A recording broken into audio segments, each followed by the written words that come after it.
own image. You see, when you're on that table, that doctor makes sure that your heart is beating, that you pull through that surgery. You see? So I'm going to leave that one. Brother, oh my God. There's a saying where you should just get quiet, smart, instead of opening your mouth and moving all reasonable down. The people in this room sure we're older than you. We're older than you that you have to give us simple. You just sat there and said how Europeans are evil, how they're nasty. But what you didn't understand, how you just came in this room with white, the tone of your voice. So you pretty much wasn't representing the Africans. So I would say that you're in a space that makes you uncomfortable. Hear me when I say, go where you are happy. Because evidently your soul isn't good. It's not nice. Just like the last man who kept saying, what would you do yourself in that area, in that room, around those people? You see, doesn't do good for the soul. Really doesn't. The parents respond and talk like you're talking now because you know we're not looking at the world or America through this because I'm wise. Don't blame no white man. Don't blame the black man. I would blame myself because the situation that I put myself in. And you should be grown enough to know now. Ain't nobody got to put you on the pot to piss no more. You should know. Don't. Evidently, it makes you angry. I'm just like Steve up there when he said, I don't care your race. I don't care your color. You're an asshole because you're an asshole. Now, am I prejudiced? Yes, because there's some things I don't like. And there's some people that I don't like. But you're too old, brother. Here, probably come to America that you probably dislike, you don't like, but you come here. You're taking our resources. You see, then you probably go back to Africa. I don't know. But the way you're telling me, I'm not in America. Okay. I said I don't know. But I said you may come to America. You may have been to America. I didn't say you are American. But why go to a place that you don't like? That's my point. I land. Thank you very much for that. We'll come around. First, I'd just like to say, if very well. to come on up. Hang on, guys. Hang on, message. If anyone else would like to come on up and add to the conversation, or talk about whatever's on your mind, you can come on up and get your fresh five too. I am now going to turn it back over to JCC to decide which direction we're going to take next. Excellent. Thank you, Violet. This is fun. I really enjoy this conversation. I want to, Elliot, we were chiming in when asking you to speak in hour number 2. It's hour number 3. Elliot, you got a moment to talk. You can get your fresh five while we still got time for fresh fives, bro. What's on your mind, Elliot? Are you there? I'm just listening. I don't know. The conversation about the race is always cringe, but thanks for really. But of course, you're so welcome. So Les, you want to respond? I'll give you a minute or so to respond. What was on your mind? Yeah, thank you.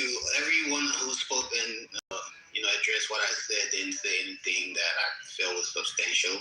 Like your guy Steve up there, I spoke about order, and then he's talking about cancer. Where does the cancer happen? Do you have sand and rocks getting cancer? Isn't cancer in cells? That's order. Cancer don't just go ahead and grab on a metal and okay, so let's dialogue back and forth. Actually, cancer is disorder, right?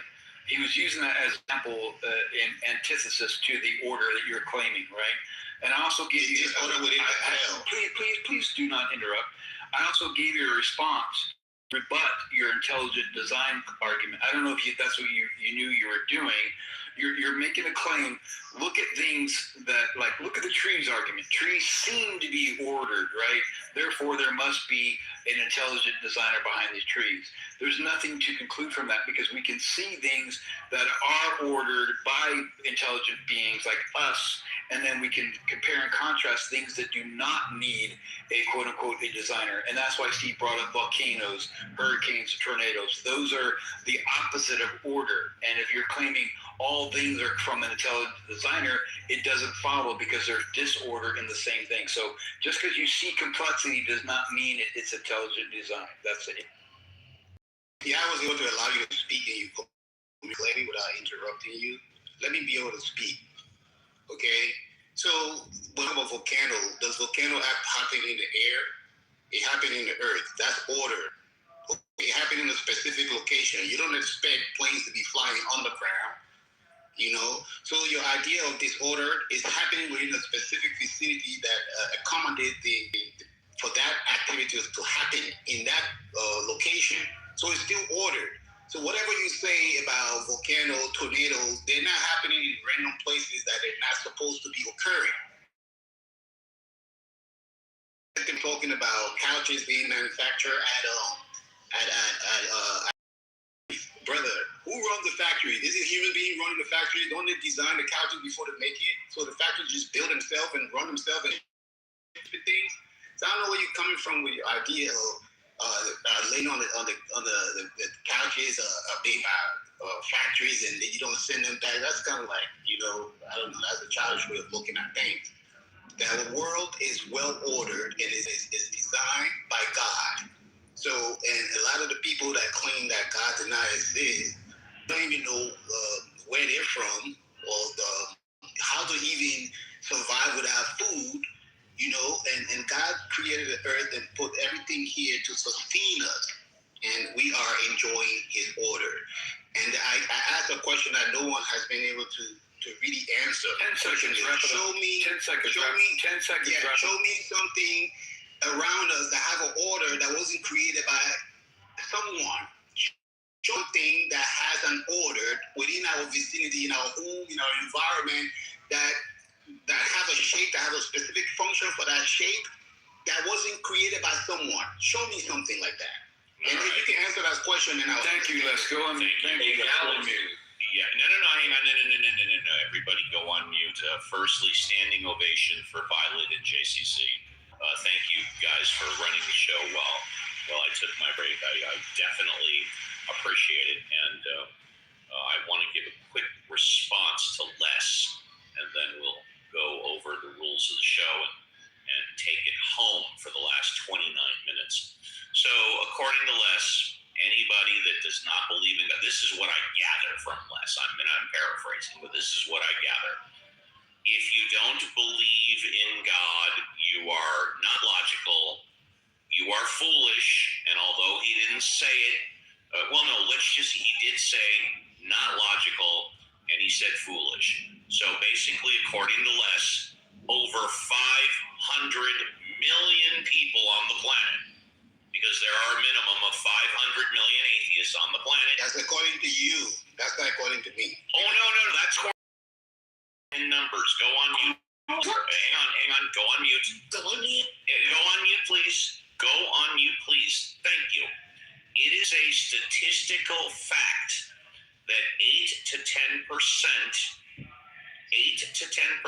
of the population of both the United States and the world are atheists.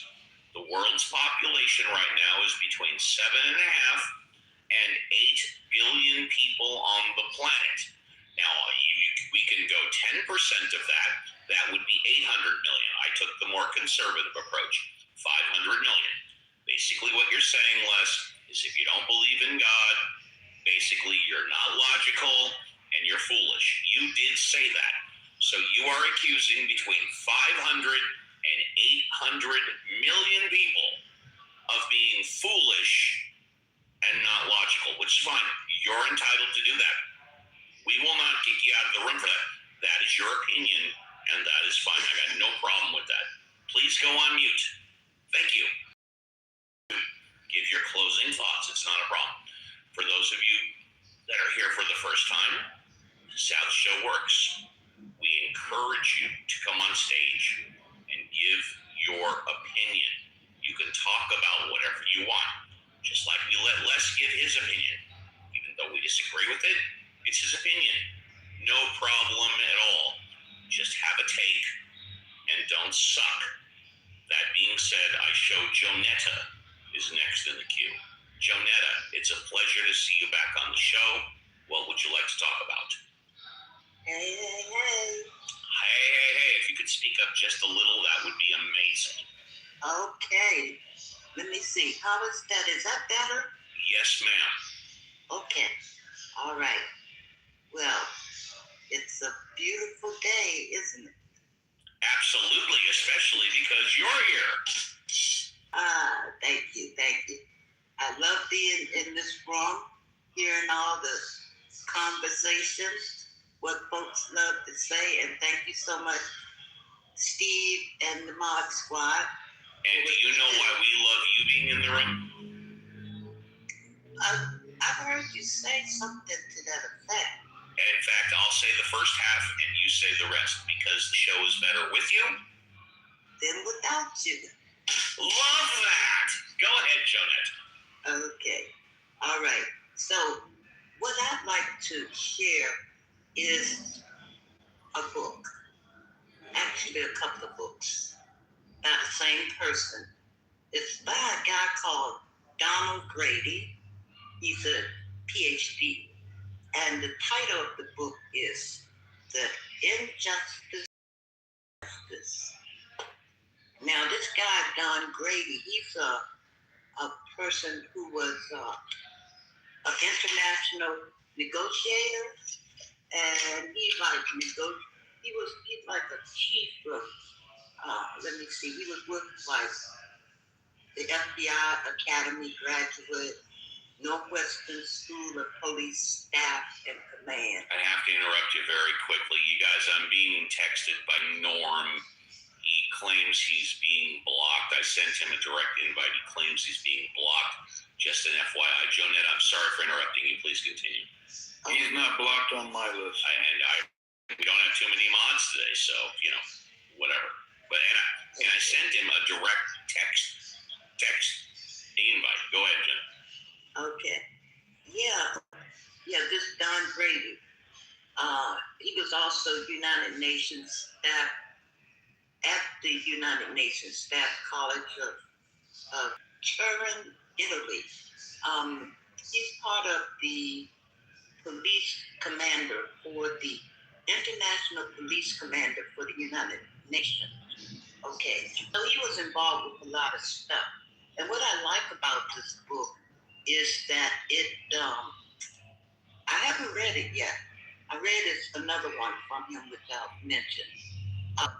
This other person who's a co-author of a book called Stress Management for Law Enforcement Officers. And he's also a PhD doctor, a professor of criminal justice and that kind of stuff, right?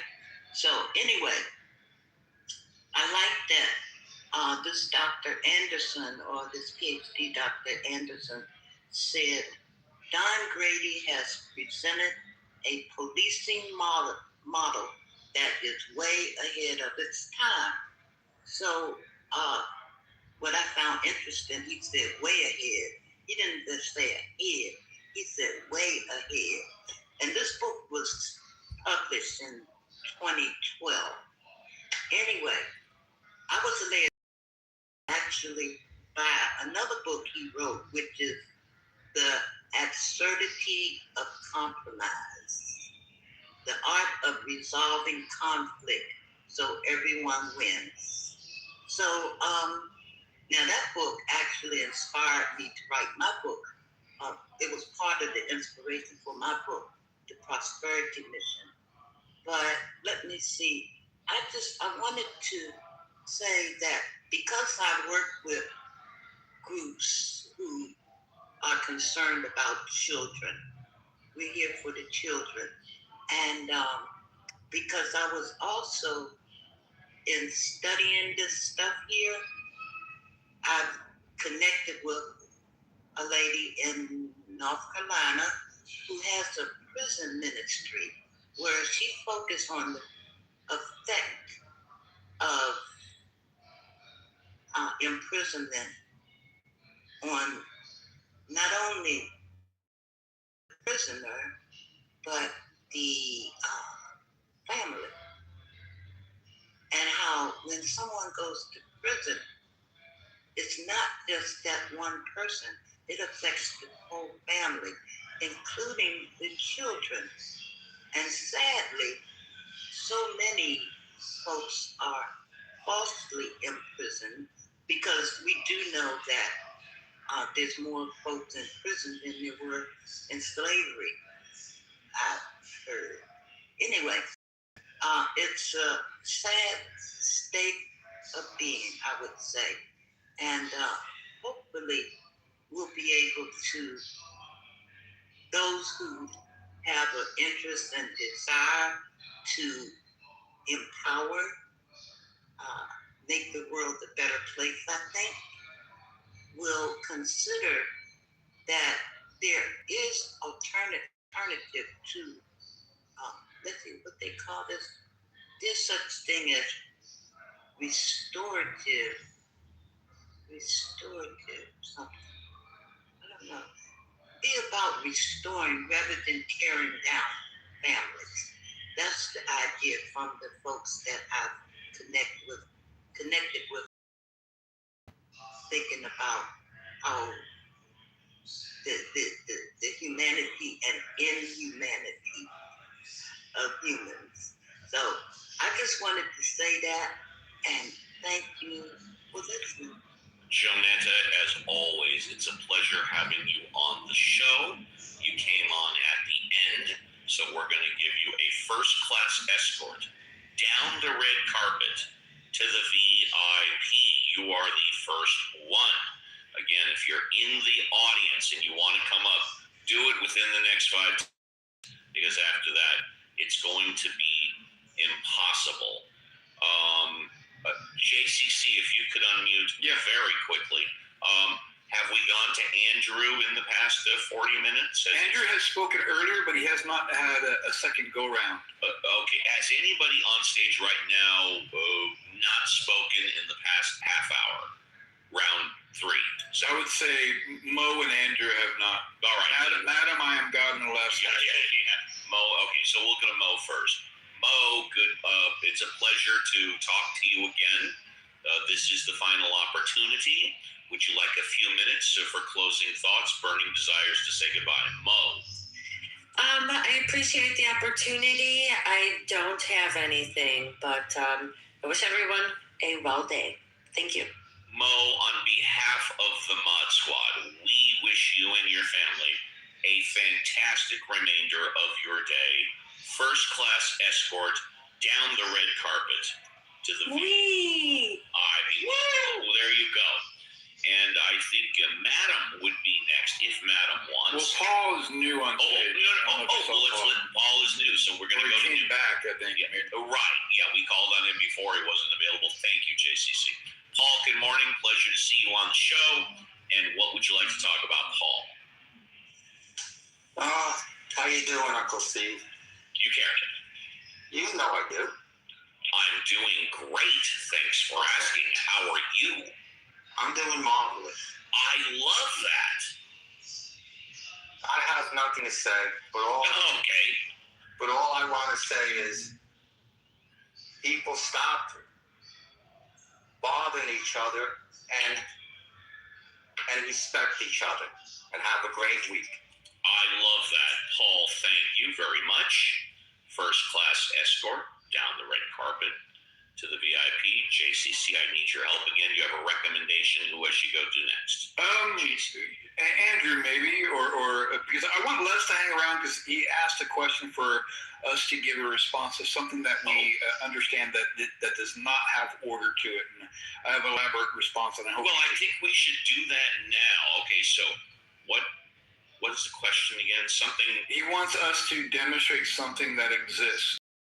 Order. So there are a couple of things. That was not my question. I'm sorry. All right, fair enough. Les, what is your question? My question was, show me something either in nature or that we observe in our environment that has a specific shape and that shape has a specific function. For example, a plane has a wing on it, and that causes the plane to... That is fine. That is fine. Oh, no. That is fine. Go on mute. We got it. A specific shape, a specific function, such as an airplane wing. JCC, do you understand? No, there's And that wasn't created by someone. Okay, so you want a demonstration of something that has a function that was not created by a thinking agent.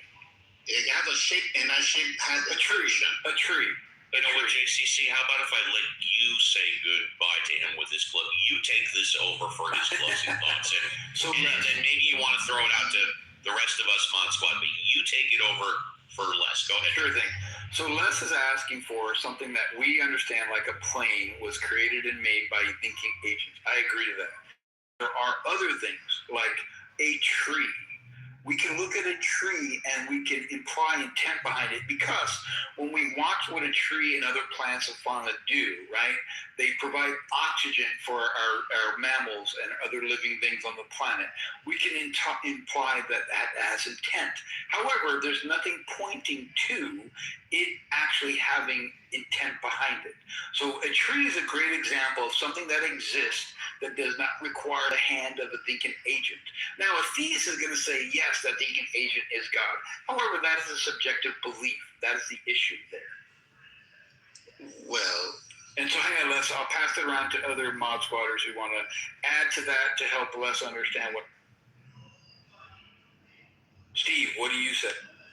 I have no idea what the fuck you two are talking about. Alfonso, are you following what I'm saying?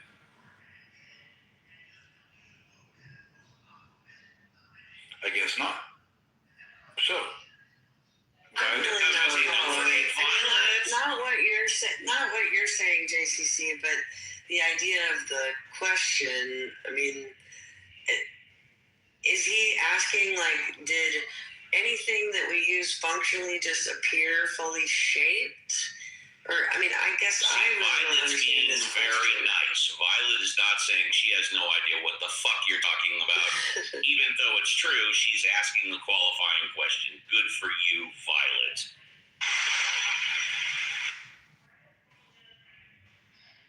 I would agree that everything that has been designed by man has a function, but I mean, I guess I don't see how that applies to a creator exactly. Because, I mean, he's not just, like, making this stuff appear for us. Hey, JCC, and again, I don't understand, but what about enriched uranium? What about it? Well, does that qualify as something that man has created that does not have a specific shape or a specific design? Does it qualify or does it not? Because I don't understand. I don't see the analogy with that. I'm not too sure, because I was going to give things that exist that do not have quote unquote inherent purpose. Right? Please do. I'm going back on mute. Yeah, no worries. But he's asking. Go ahead, dude. What do you want to say? You mentioned a tree. Yes. When you look at a tree, your example is supposed my argument. Tree has a root, and the root is supposed to be in the soil. Have you ever seen a tree with the leaves in the soil and the roots up? I understand that. Yes, that order comes about through natural processes. That's why I gave you that example, right? You're wanting an created by God. Okay, so that's where you're just inserting your subjective belief. I'm not denying your belief in God, right? However, we have what's called comparison and contrast. When we understand how a car is made, right, we know that car is made from thinking agents. We can interact with the thinking agent. Back in the day when Mr. Ford was alive, you can shake Mr. Ford's hand. So people who say the same as the way a car was made, that is a belief system, right? We cannot shake the hand of God according to my understanding of God existing objectively, right? So you're making a personal subjective claim that because I see complexity, this complexity aligns with the car. Car is complex, therefore it's designed by an intelligent being. I agree. However, when you apply that to the Earth, it doesn't follow, because we don't have a comparison and contrast to our understanding how the Earth came about, right? It came about through gravity and stardust within space. We don't see a person, a thinking agent, putting it together the same way we do a car. That is a problem, Les. I hope you understand. No, I don't, because when you look at science, there's a lot of aspect of science that you don't have a direct molecule that you can. When you look at, I know I'm interrupting you. When you look at science, there has never once, not once, ever been a scientific. Let me finish. Don't interrupt me. Do not interrupt me. Do not interrupt me. There has never once been a scientific experiment to prove or disprove the existence of God. I'm going to give you 2 minutes to give your closing thoughts uninterrupted, and then we will give you a first-class escort to the VIP. Thank you. So what I was saying is, when you look at science, even we have electrons. Have you seen and touched an electron before? But you believe it's there, right? So why wouldn't you believe that God is there based on all the evidence that is around us? But it has something called the Pauli exclusion principle, where it said no two electron, no two quantum element can be in the same space at the same time. And let's say if we're trying to, the horseshoe crab, for example, the blood of the horseshoe crab is used for biological tests. You don't see the virus, but you look at the chemical reaction and the readout. They have a colorimetric readout. So if I'm testing for virus using the horseshoe crab blood, I'm going to look for a color that is produced as a result of my experiment. So I don't see the virus. I don't know the virus there, but I have evidence of the virus being there because I see the color which I designed my experiment to let me know that the virus is there. You understand? So science, when you talk about science, not everything in science is definitive. Some things are inferred, okay? We can infer that this is happening because of our readout and what we get as a result of our experiment. So that's the exact same thing you can infer that there is a God because there is an order to the universe. The sun, you expect it to come out tomorrow, and the sun rises from the east every day and sets in the west every day. That is order. God designed everything. So for you to come here, complexity and order that is in our universe and say it's all happening based on a Big Bang, I mean, come on. That's like elementary, okay? Because if we ask you, you talk about the Big Bang, we say, what is the Big Bang? You say, it happened from a particle. Where did the particle come from? It's the God particle. Or now you call it the God particle. Huh? You still say there is a God within your own theory of the Big Bang. And you say that the universe is expanding infinitely. Those things were plausible when people didn't have knowledge. Now people have knowledge to think, to know that the universe is not just designed randomly where you have bacteria. When you look inside of a cell, you look at a mitochondria. It has a specific function. It's 60 seconds, sir. Okay, you have to produce energy. You have the lysosome that clean up the cell. You have the semi-permeable membrane. Let's just take a cell that we don't even see that exists in our body. The amount of order that is in that cell is not even an accident before you can say there is no God. From the microscopic things that we do not see to the most complex thing that we see, everything has an order. It's all designed by God. You can talk to your elementary student and convince them, but no adult with brain cells will ever believe in God. And if you do believe that, yes, you are insane. That is my stance. Thank you. Do not go away. Please hang out for a few minutes. First class escort to the VIP. And I want everybody in the audience and the mod squad to listen to what I have to say. Get your tape recorders ready. What we just experienced is exactly why we do this show. And it is exactly once an hour. We encourage everybody, regardless of if I agree, disagree, like you, don't like you, to come up and get your fresh five. Just have a take and don't suck. Les clearly had a take, and he didn't suck. I completely disagree with him, but he is a classic example of why the show is designed the way it will say this, and then we'll move to Andrew. For less to say, if you don't believe in God, and he didn't say you're an idiot, but he did say earlier, He said we're insane. He said we're insane. No less, we're not insane. I can tell you for 100% certainty that I am not insane. JCC is not insane. Violet believes in God or a higher power, but she's on the show. And the other 500 million plus atheists on the planet are not insane. Alfonso's not insane.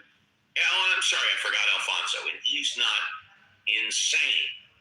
So the only thing wrong that you said, the only part of your take that did suck was because we don't agree. We are insane. I know plenty of people that believe in God that have enough respect for me and other atheists not to call us insane. You, on the other hand, find some reaching desire, not only once, not only twice, 3 times, to call us insane. I got news for you. We're not insane. Andrew, pleasure to see you on the show. Would you like some closing thoughts? Speak for yourself. Exactly. Yeah, I've been cleaning my fridge listing, so I wouldn't have had. You've been cleaning your house. Okay, fair enough, fine. But I would have appreciated an opportunity in each of the hours. However, that didn't work out that way. And I know you love. We called on you in order, and I'm sorry. I apologize for that. Not since Prophet. So speaking of Prophet, he did say something, and it's in the replay, and if I'm wrong, I'm wrong, but I think he said that only racists call people racists. And he was calling us all racist the whole time. So that's, in terms of order, there's a famous phrase, I was only following orders. So that's my response to that one. Yeah, because therefore there's a God. That's pretty well the equation that the gentleman was giving us. Because it exists, therefore there's a God. So I'm sure that I completely agree with that one.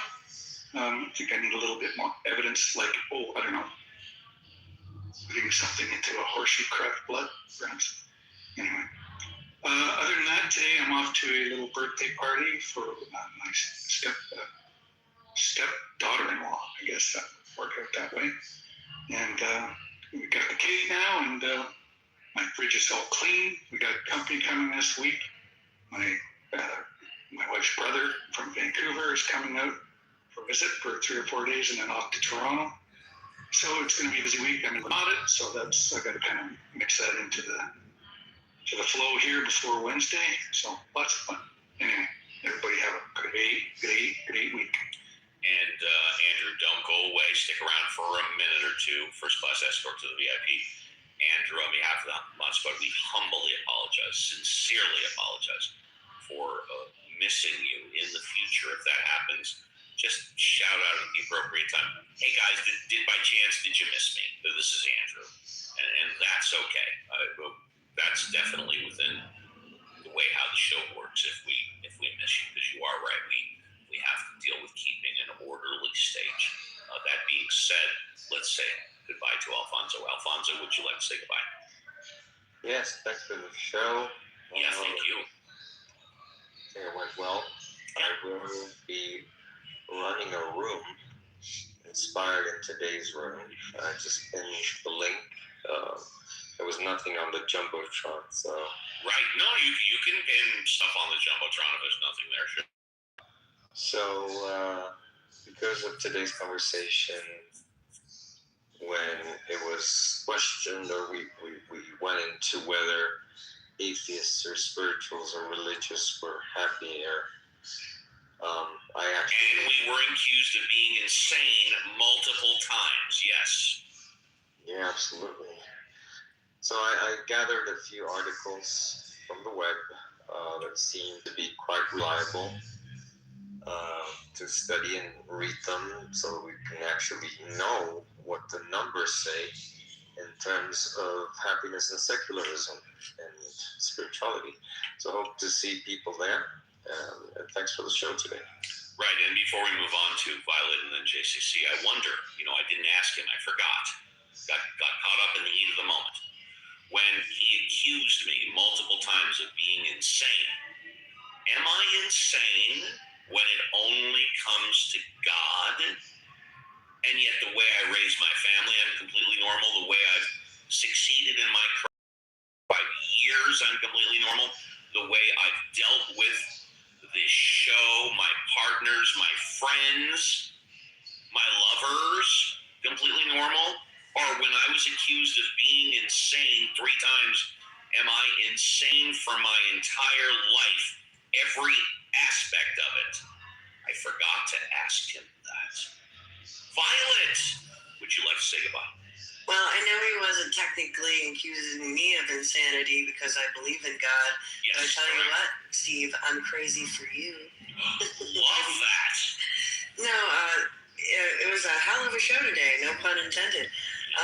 It was really popping the whole time. We had a lot of speakers. I'm really glad everybody joined us. You're right, it was popping.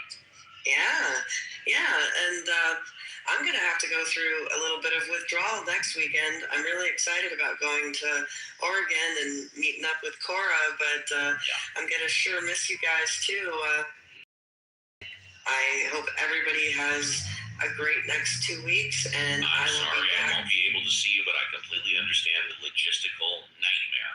Yeah, exactly. But another time, Steve, I'm going to get out to Cali. I know you'll roll out the red carpet. I've got a guest room waiting for you and your hubby. Anytime Absolutely. You want, sweetie. No problem. All right. Well, I will see everybody again in 2 weeks, and goodbye for now. And last but not least, JCC, standing ovation. Fucking excellent job taking control first half of hour number 3 with Violet, running the show in the way that I wanted you to run it. Would you like to say goodbye? Of course, Steve, and thank you so much. And Violet, thank you for co-modding with me. It's always a pleasure having you by my side, whether you're taking the reins or I'm taking the reins. I think we're a great team. And Steve, thank you so much for your compliments. I appreciate it. Les, so I definitely want you to hear this. I don't think any of us atheists or any of us mods have been insinuated God believers were insane. So I do appreciate that the courtesy goes ways. There's no necessity for saying either one of us are insane. It is your belief that God exists, and I would not take that away from you. However, when it comes to discussions on whether or not it's a requirement and necessity and exists in objective reality, that is the problem. Like Steve said before, there's nothing definitive to demonstrate God does exist or God does not exist. It is a belief. And when it comes to science and scientific method, you are correct. It does change. It changes with more information, more data, that we lean towards the better information and we change the position. However, it doesn't change that drastically. It actually improves and expands on that theory, and it supports it better.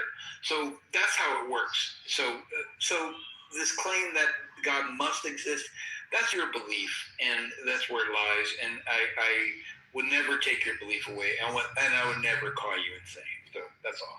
But to that, a great Sunday, great room, great pop and convo, and thanks again, Steve, and wish you all happy trails. And Violet, I'm so happy you're going to get to hang out with Cora in real life. How exciting is that? That's awesome. Yeah, and I would be more than happy to further discuss insanity, because us atheists don't believe in God. I have never called anybody who believes in God insane. I believe it's perfectly logical to believe in God. I also think it's perfectly logical to believe in God. There is evidence on both sides of the aisle. I just believe that the evidence on the side against the existence of God is more compelling, more believable, and more substantial. I realize the majority of people, 80 to 90%, believe the evidence in favor of God is more believable, more substantial, more compelling. But I'm not going to call anybody insane because of their belief. I don't even call flat earthers insane. Okay, and I know that the world is not flat. But that being said, we are done. On behalf of the Mod Squad, we wish you and your family your weekend. We will be back next Saturday, 7 a.m. Pacific Standard Time, 10 a.m. Eastern Standard Time, and next Sunday, 7 a.m. Pacific Standard Time, 10 a.m. Eastern Standard Time. Take care, everybody. Goodbye. Be careful on the clubhouse streets. And JCC, why don't you say the standard last words for the show? Another great show in the bank of bullshit and waste of time.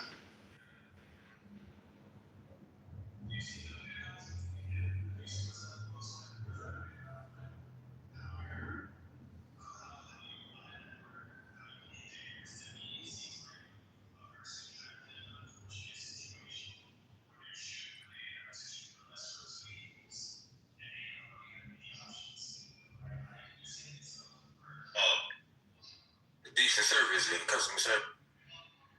About spirits, the frontiers, because they know they're paying for cheap tickets. So not only is it they're in the back of their mind, they know they have a better chance of getting to their destination safely because they're on a plane, but they're like, oh, like I'm at the lowest probability because I decided to fly with Spirit. Like I think that was both that and them knowing that they're paying for an uncomfortable seat. Like people are dealing with both. Even if it is just a joke, the joke shouldn't be there because the other airline will the joke. We lost you, brother. We can't hear you. So I have to fly a lot of these airlines just because of where I'm at in the country. And at the end, though, Spirit did get comparably worse than Allegiant and others. I don't know what was going on. Maybe it was just a self-fulfilling prophecy with the ultra-low budget stuff. But the staff was bad. The seats were terrible. And I'm talking relative to, like, really crappy air. It's like socially, when you're having conversations, I jumped on Spirit, people kind of look at you crazy, like they put you in a category, right? But here's the thing. I used to travel quite a bit. And suddenly, I just really, I don't know, I got something with flying all of a sudden. Hopefully that goes away. But, so that's why I wouldn't even take Spirit, because of that stereotype right there. That right there, I'm automatically, even if I get a good price, I'm like, nah, I'm not doing that. The plane, in my mind, I'm thinking that the planes are faulty. So, yeah, I'm sure other customers feel the same. Okay, so then that goes to Jamal's point. They had no major crashes. Fleet was younger. They had all Airbus. That's literally what Jamal's point is. I don't know why Jamal was getting mocked for his point. If people feel, and that's the point we were making earlier, if people feel Spirit is less safe than United or Delta, they would be wrong. They would actually be wrong. That's actually the point. So what you just said is wrong, and that is all. That's the problem. The other thing is that, and with all due respect, if someone's ego is bound up in any way by people looking at them suspect, the plane they just flew to get across the country, you should go to a therapist.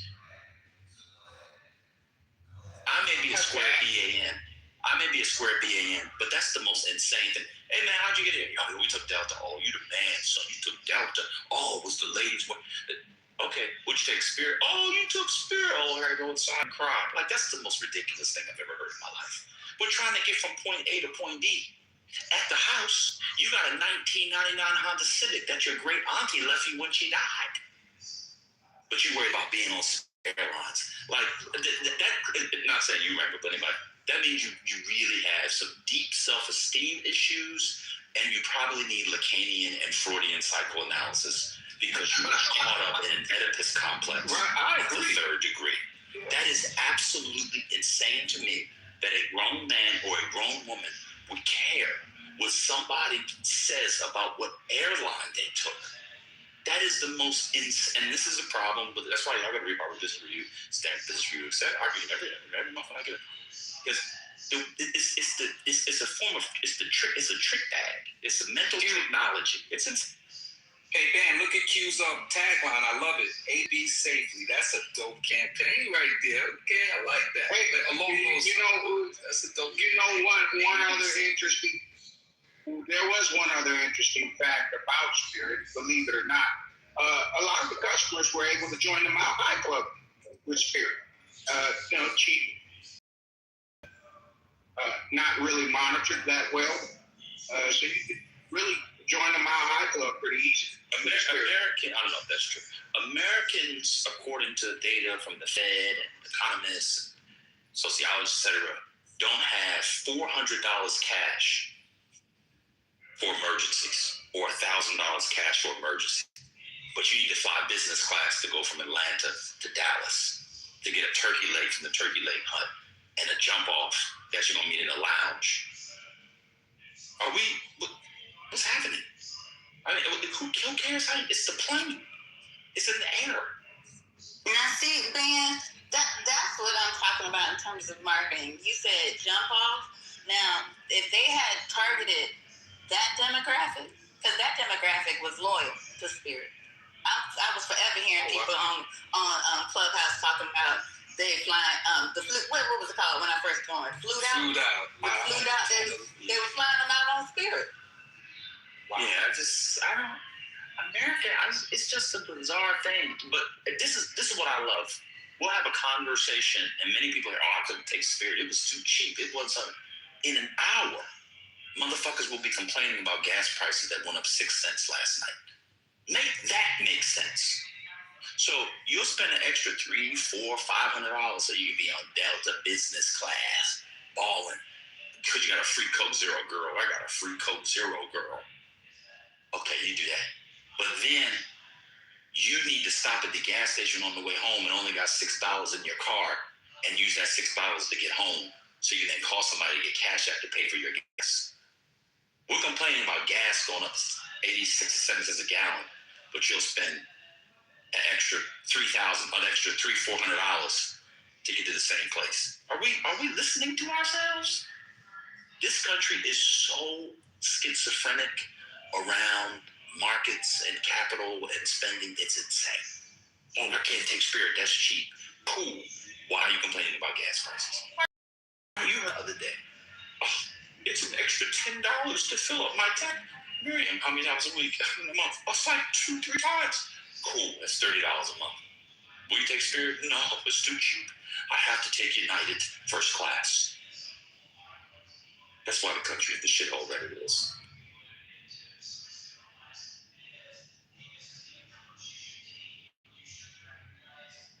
That is very bizarre.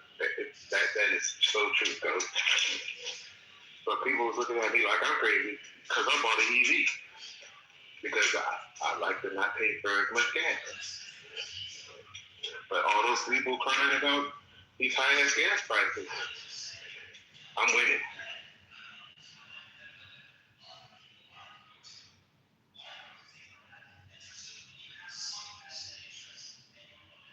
Took Spirit one time and had almost the whole back of the plane and stuff. Yeah, I put it. I guess I'm mini crashing by going to all caps. Someone said it's cheap when you have bags. You have to pay for bags for Delta and everywhere you have to pay for bags. That is a constant cost. It's still cheaper. Oh, not the carry-on. So the carry-on costs $15. Like, what are we doing? Let's Spirit cost or carry-on. 30. Still cheaper. That's crazy. This is what you do. That's crazy. Wait, when you have multiple carry-ons, you can only take one carry-on on the other one too. See, people are just not making up. People are just making stuff up. Now it's multiple carry-ons. You don't do multiple carry-ons with Delta. You have to check those bags. This is what you do. There are bags online. I bought 5 of them on Amazon. They have the same volume as your carry-on bag, and they just happen to fit in the Spirit thing. Guess how much they are? $3.99. All you gotta do is spend $80 for a bag. Those little bags, they're thinner, but they have the same volume. You could buy those bags. I know you said multiple bags. You have to pay for multiple bags for Delta as well. But wait a minute, I know people are not suggesting, or Spanu is not suggesting, that Delta United American, you get free multiple bags. I'm confused. Air France will weigh your personal item if it's over 13 kilograms. Oh, Spanu is gonna come up. Hey, what's up? I'm trying to understand what you're saying, bro. I don't know if you're male or female. Yeah, what I was saying is that the carry-on you have to pay for it with Spirit. But if you go on a regular flight, you don't pay for the carry-on, but you pay for your other bags. When you add everything all together, when you're somebody that travels with multiple bags, when you add everything all together, it's the same thing. That's all I was saying. I know, but it's only a $35 difference. And the Spirit ticket is... Yeah, but I don't just have the carry-on. That's all I'm saying. I know. On the other airlines, you also have to pay for bags now. That's my point. Yeah. So if a bag costs $30... I know, but the point is when I went to Florida and I had a carry-on and a check bag, when you add the carry-on and the check bag with Spirit and then you go on a Delta flight, it's the same price. It is That's not. what I was saying. Because when I went to take Florida, Delta... it was. That's what I was saying in the chat. All right, cool. When you take Delta... Bags I don't for remember. Delta... I'll have to go to my receipt.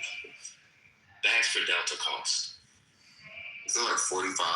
$45 and $55. Yeah, and I just paid the $45. $200. The carry-on free, I paid the $45.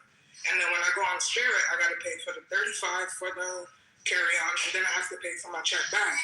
The $45 is the same across each one. Do you not? I'm very...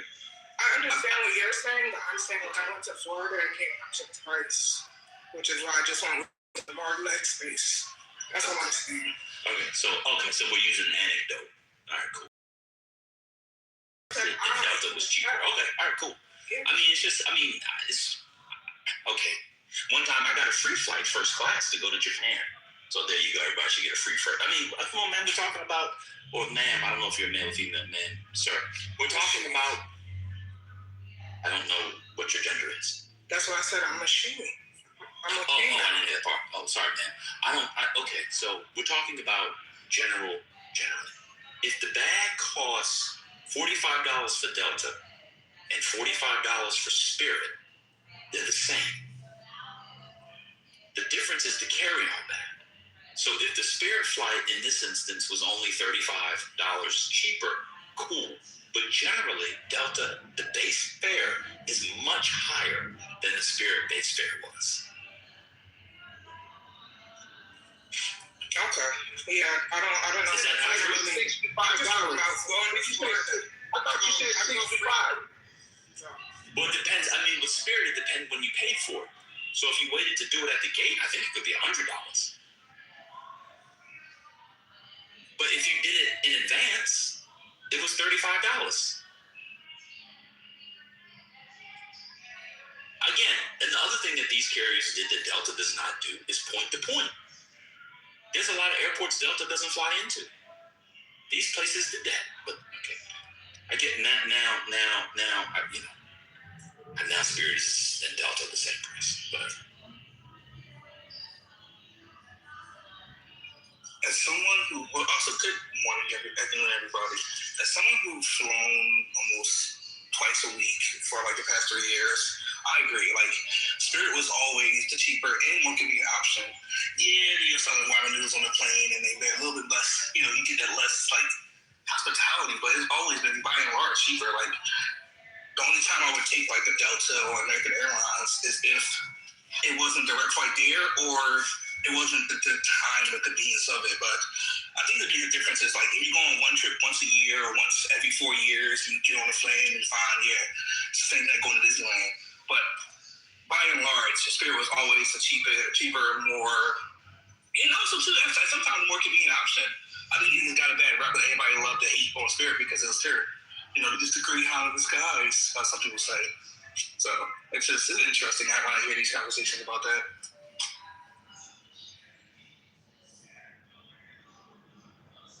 It seems like the company didn't, they weren't aware of the stigma, or they didn't care about the stigma of their airlines. I mean, based on what I'm hearing, I don't know. I wonder if the executives and the marketing team realized that. I wonder if they were, yeah. And you see so much you can do, right? Like, as a working for a company is going to IPO, like, people are going to heaven, or one of them going to be doing that. Like, you really hard to take off that phone once they get it flowing as well. So.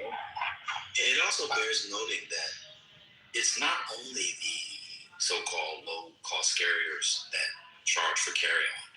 I don't know if people know United has what they call. You have to pay for carry-on there as well. Just give it time. You'll be paying for carry-on double. Listen. I think it's only free if you're a Delta member, right? You have to be part of the Delta club to even get it free. I think everybody in Delta gets the free carry-on. But again, the Southwest, you did get one free bag and your carry-on. Yeah. As long as it was under 50 pounds. But now you'll be paying for bags now. So I think they were the last one. Yeah. So it appears that Spirit might have been the innovator, and people are now just following what they did. I don't know.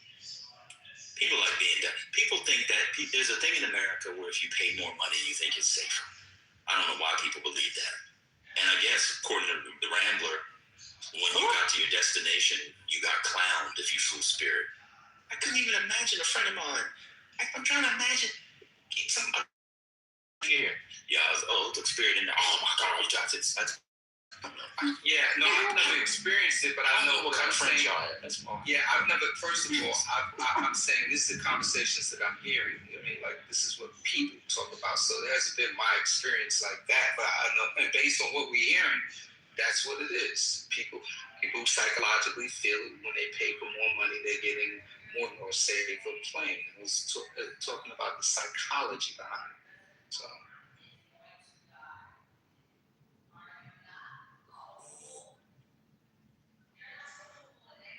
You know how this country is. Everybody want to floss. Everybody want. If for some reason, I don't even think like that. I think they can get a dope product and not spend a lot of money. That's gangster. Not spending all your money and not getting value. I think that's dumb as fuck, and it keeps people poor. That right there keeps people poor, wanting to look a certain way. That keeps people poor. It's a poor mind. Don't think about value and none of that. But yeah, you hear this all the time. This conversation about Spirit. The other thing, again, about Spirit, because Jeremy put this in the chat, this doesn't mean you're budget conscious. It's also the route. They would fly direct routes to a lot of places that the other airlines don't. If you want to fly into New Haven, for example, that's usually only the low-cost carriers that fly into a place like New Haven. You have to go to Hartford. You can go from like a New Orleans direct to New Haven on Breezy. I think it's called Breezy. Can't shout out Chris Brown anymore. But it's also a matter of routes. So when you get rid of these carriers, you're also getting rid of what's called point-to-point. It's not just whatever. I'm done for today. Yeah.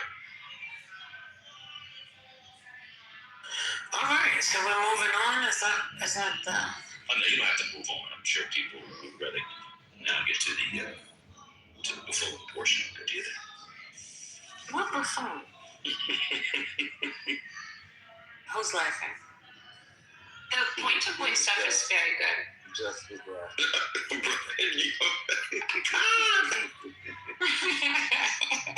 Go ahead, PB. Oh, I was just going to say, it's very good. What I was reading that they don't have on Spirit is any of the business routes, and that can really create a buffer. So JetBlue have like a New York to Chicago. And people flying business, a lot of times they don't care about peak pricing. They just have to get where they're going. A lot of recurring customers and stuff, where Spirit just never really had that.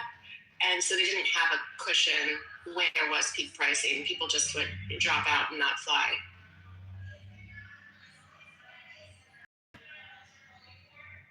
You said it didn't have business travel?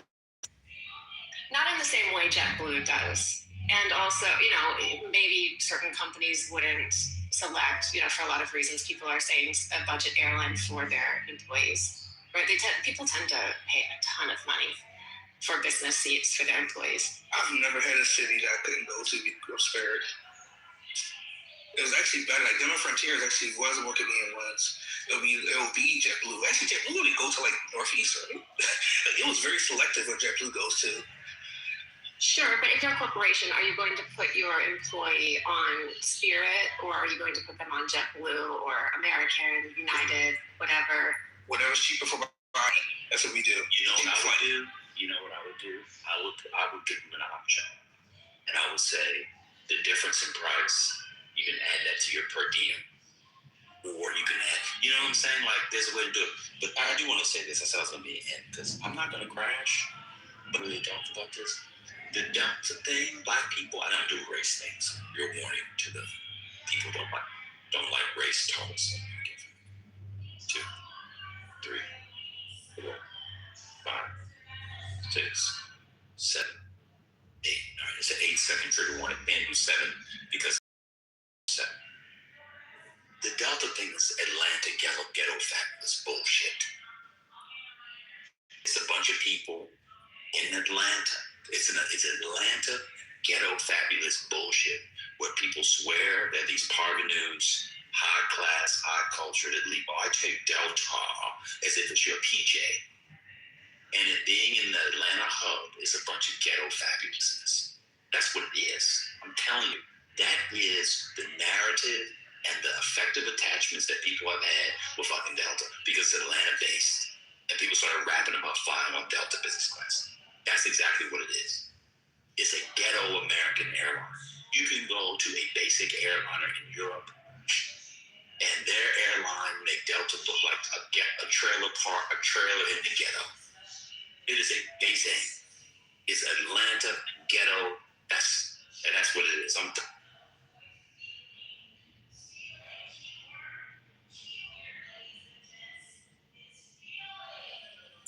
Absolutely, 100%. Also, too, most companies, they just cap the price and tell allow employees to pick whatever airline they want. It's not this whole, even when you have a personal assistant, they just give an option to airlines. It's all about the time and the convenience more so than like particular. I never lost a deal because someone was like, ew, you went to Spirit? Most of the time, they don't really care as long as it's low.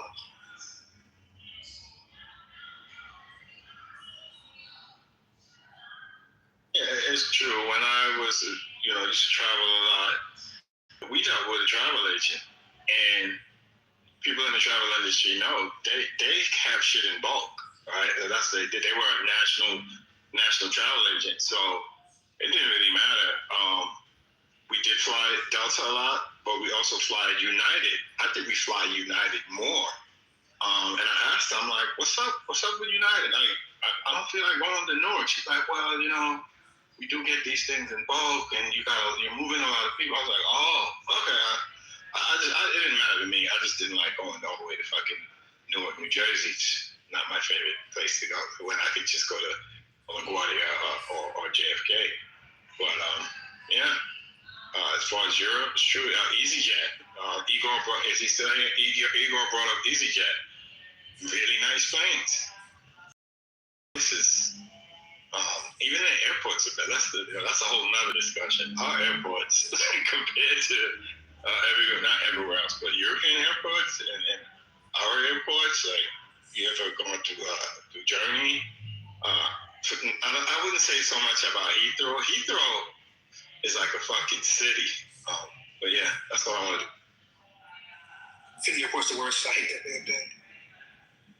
Was it $500 million? Is that like the actual thing, or is that because they started talking cost my feet because I just do some research that the government was going to take 90% stake? Talk about that or hear about that? Yes, sir. That's the genesis. Yes, we can.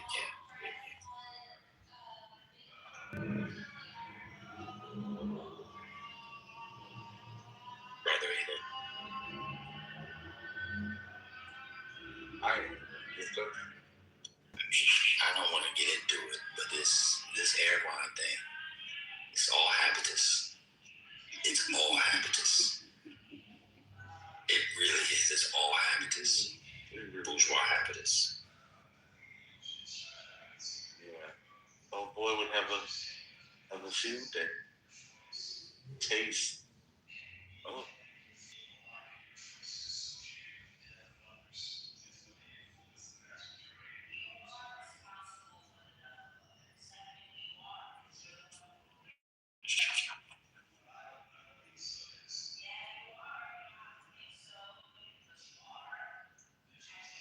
So I've been waiting to say this because we were talking about Omar. You're going down. The Sixers are going. Not too much on the Sixers. Knicks at 6, baby. Knicks at 6. We got this. That's what the mess with Omar because of his PTR. But looking forward to that series. Hey, Sixers and 6. Divine and 6. Sixers and 6. Oh, okay. I don't know who watched the Celtics game. Van called it. I don't know what Boston was thinking. They weren't. I thought they would have won that game. But to let the Sixers, rarely do teams come back from being down 3. Like this is crazy. Joel's block shot on Tatum was kind of nice. Hey, we just gotta steal one in Madison Square Garden. I just want one.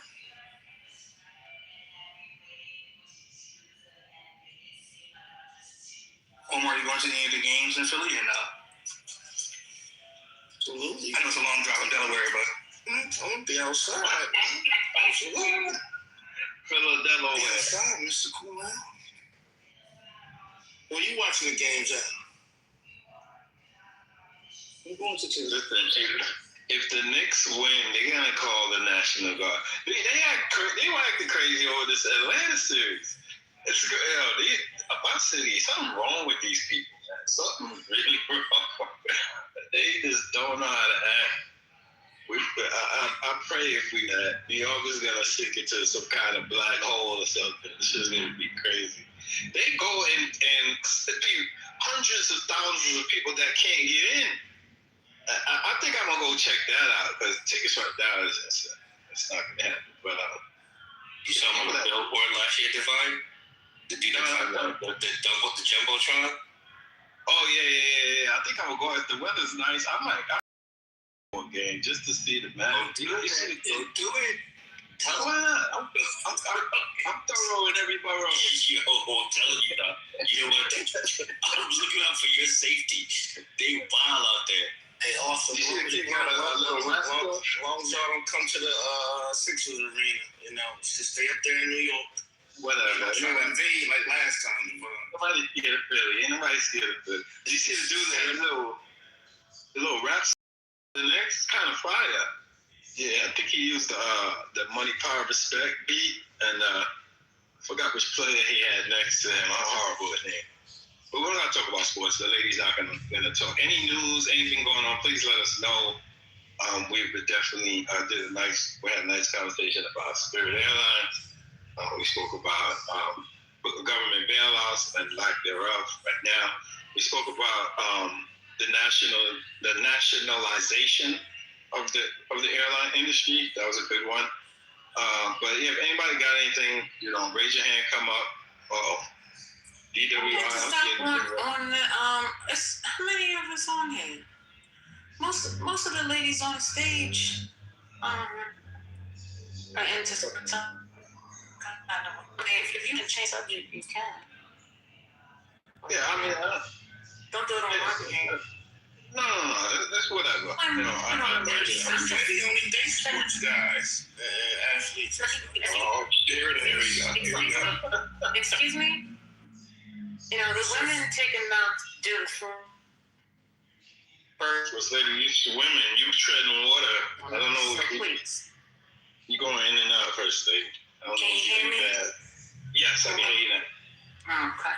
Yeah, I said, don't stop on behalf of the ladies because the women take a lot in this space. We don't need you putting any additional fault onto us on this wonderful Sunday.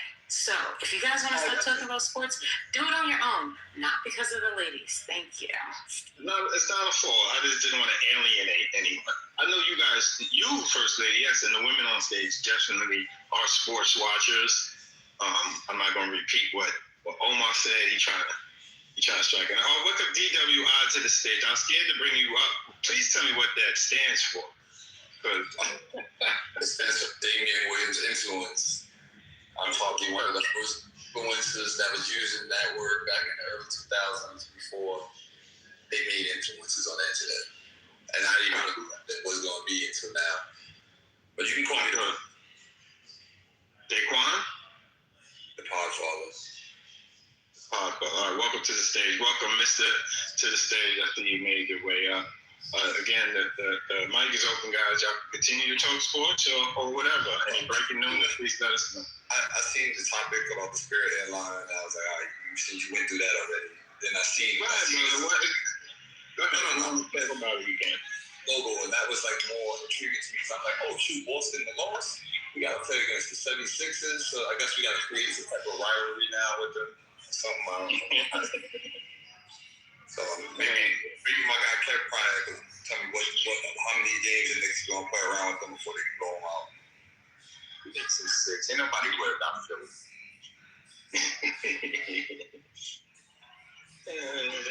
Yo, Devon, check that thing up in the chat. You wanna go outside to that?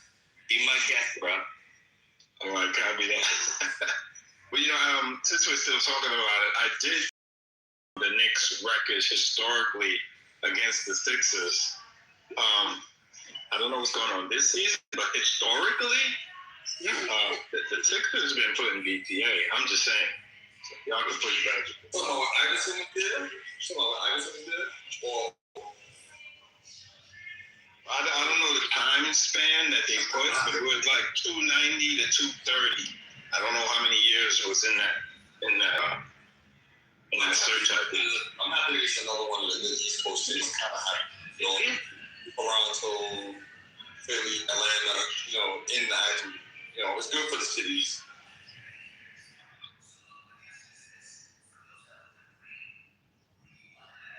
That ain't nobody word, but it's Philly. It's so bad. Philly put out a mandate which they won't allow anybody without a Philadelphia or surrounding areas credit card address to buy tickets. Because we took over last time we took over the arena, so nobody worked. And B was limping off the court last night. I mean, what are we talking about? Yeah, that's nasty work. Wait, you don't have a credit card, you can't buy a ticket? What? They put a mandate because obviously, they had to wait till. They knew they got game 3 and 4. You cannot buy a ticket. I mean, do their ticket. I don't know who they use, Ticketmaster, whatever the preferred vendors. Obviously, people can sell their tickets, but you can't buy a ticket direct if you don't have an address attached to your credit card within the Philadelphia or surrounding areas. I guess South Jersey, for PA, Delaware area, but they won't. If you're in New York or North Jersey, they'll refund you your money. And that just came out today. Crazy. And Kevin, we're not selling no tickets to y'all either. Yeah. So, they'll be selling tickets, trust me. When people start offering money, they're going to start selling tickets. Just like the last time. I mean, listen, Philly has come a long way. Like I said, obviously, MB had, the hernia? Some type of surgery last month. He's back, and then Paul George had 25 games off, so he's kind of fresh. And Maxi's the truth. Listen, y'all deserve to beat Boston, but I think the way the Knicks are playing right now in a whole different groove. The wings are finally starting to defend. You know, and B owns Carl Anthony Towns, right? You know he owns it, right? Yeah, I know. That, you're still gonna lose. After all that, they're still gonna win. Oh my God! After all that, I just think the Knicks take care of business. Hey, man, be quiet on them Washington Bullets, man. You can't come in this argument, bro. I'm not a Bullets fan. I'm not a Bullets fan. And after all that, he's still gonna win. Oh my God! Yeah, it would be very hard for me to see the Knicks losing, but they would be the team to lose.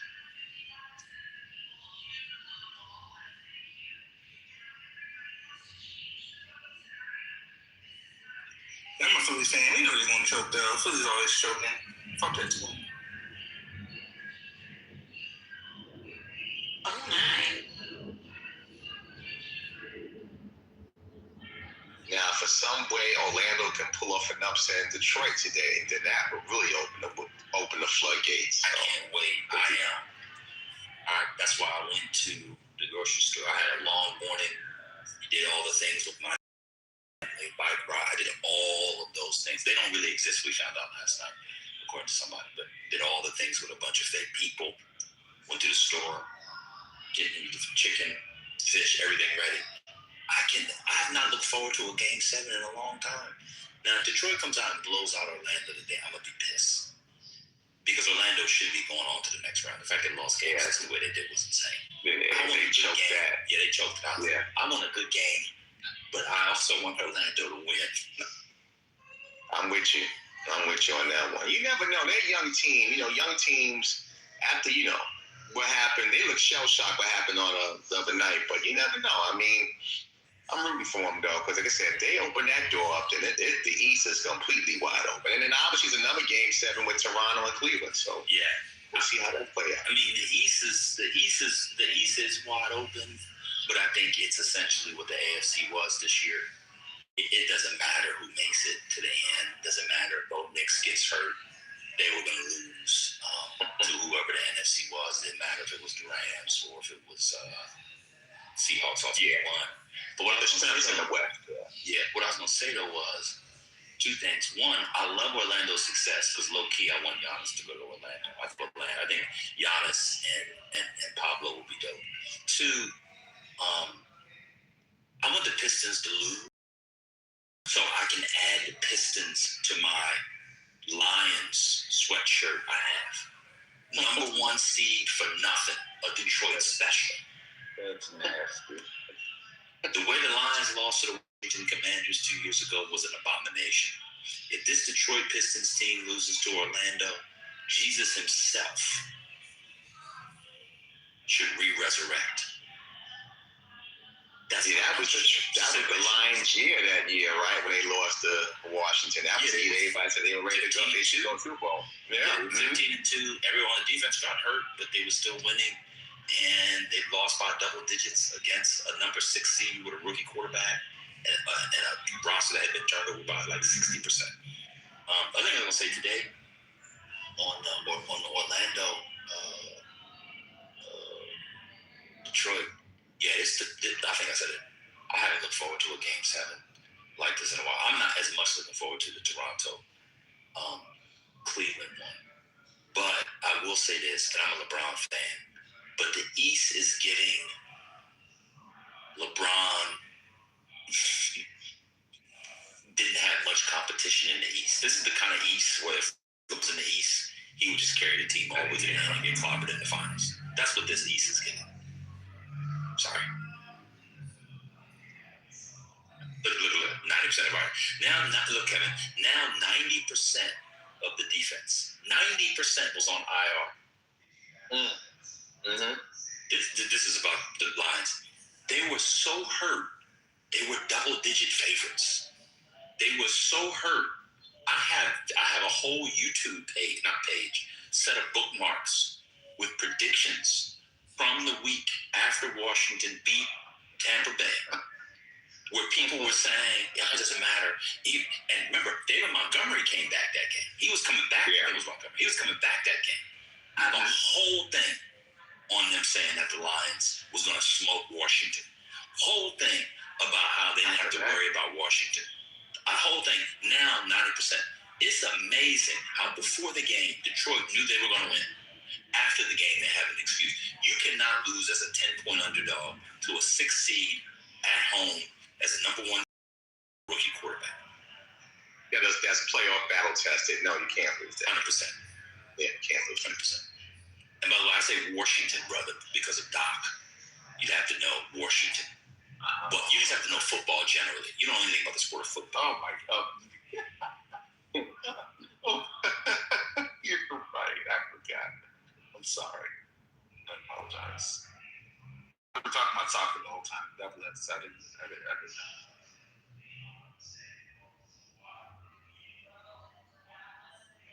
Who y'all like?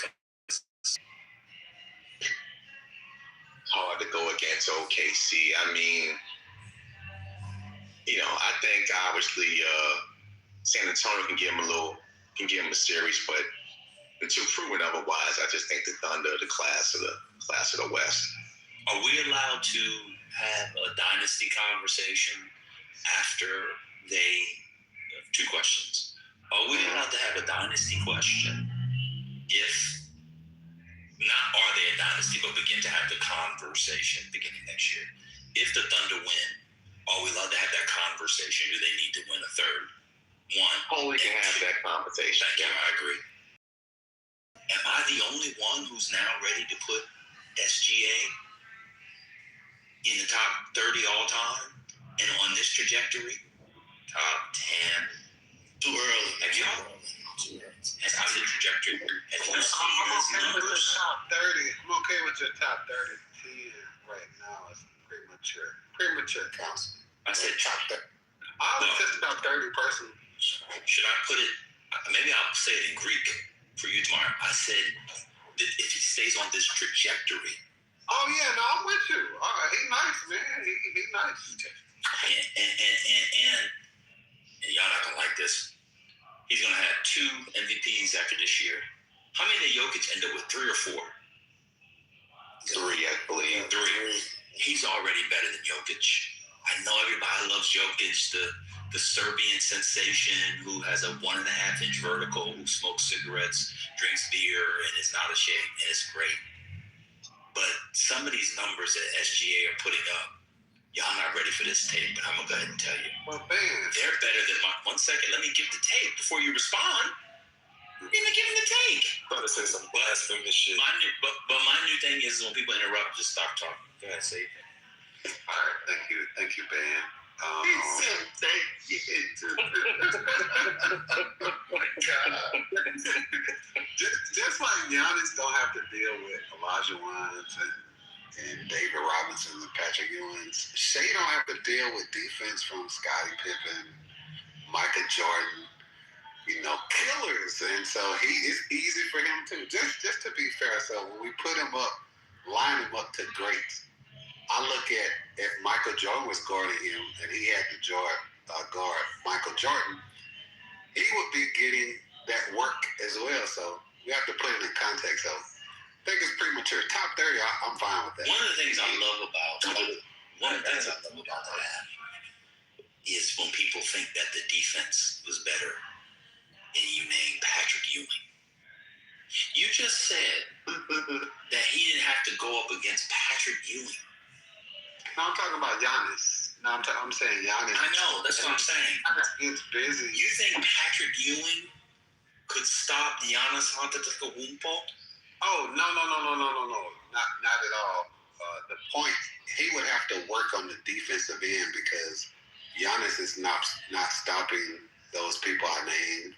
You're not stopping Patrick Ewing? Yeah, he's not stopping him. Okay. Do they play the same position? I just want to know for the record. I'm just asking. Patrick Ewing and Giannis? Yeah. Yes. They don't. Kevin, do they play the same position? No. Thank you. What That's the 5, Giannis the 4. Oh, this app is the Mario, when we get to the Creto and the Republic and the reason and Sophocles' Oedipus being superior to Seneca's, Then I'll ask you to chime in. You don't know basketball. Touche. You don't know basketball. I don't disagree. Who's the center for the Denver Nuggets? The center for the Denver Nuggets? Nikola Jokic? All right, and Patrick Ewing was a center, so they play the same position. What are we talking about? You're talking about Giannis. Are you drinking great wine? Jokic. You just said Giannis. No, I wasn't talking about Giannis. Oh my God. Did he not just say Giannis? He just said Giannis. He just said Giannis. Hold on, watch this. We're talking about foreign players. I got you. You should actually be rooting for the Pistons. I got you. Hold on. You're moving the convo. Come on. I'm sorry. Okay, cool. So, what was your point about Jokic? To play defense against who? Or they would have stopped him, or he couldn't have stopped playing against Jokic now? Because you said Giannis before. Don't worry about it. We can move on. No, but I think you're making the claim that the defending was better back then, or the offense was better from the center position back then? Is that what No, it's not just defense. All of these people look really good. Who's a better defender, Rudy Gobert or Patrick Ewing? The guy that's taller, Rudy, he's taller, so he might. I don't know. I know that you don't follow basketball. Who's a better defender, Hakeem Olajuwon? Historically, Olajuwon, but it could be coming up. Y'all got it. But yeah, you should be rooting for Fever. Yeah, man, I see why you stay on mute for a lot of the sports conversations. I got it. I see why you stay on mute, bro. You're 100% right, but for the sake of basketball, since you seem to like it, you should want the Pistons to win because Orlando Magic. That doesn't do anything for the NBA and their low ratings these days. A lot of people have stopped watching basketball. But the Pistons, hold on. The lowest ratings. And imagine, and when we talk about these great basketball players, we're talking about like Canadians and Europeans. And I think, I don't know if is Cade an American? Hopefully he's an American because that's my whole point. Yeah, he's an American.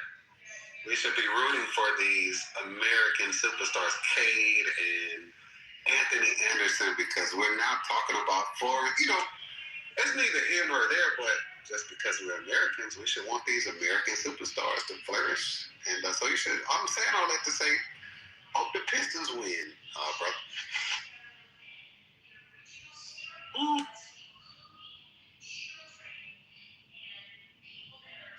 Oh, it's Orlando or American. No, they can't care. No one cares about Orlando. And I'm not knocking them out. Personally, I'm indifferent, but. So who does Detroit have that makes people run to the television? They have the tradition. Isaiah Thomas going to bat by Pistons, and then the rendition with Ben Wallace, and then they're back again. They've always been. Yeah, but that's over 35 years ago. Well, no, I mean, okay, if you said Isaiah. But also going to the Ben Wallace and Rip Hamilton and dudes, and now Cade Cunningham they have a tradition. And that's over 20 years ago. I mean, there's nobody on Detroit that makes you run to the television. They've been a mainstay throughout the NBA, and they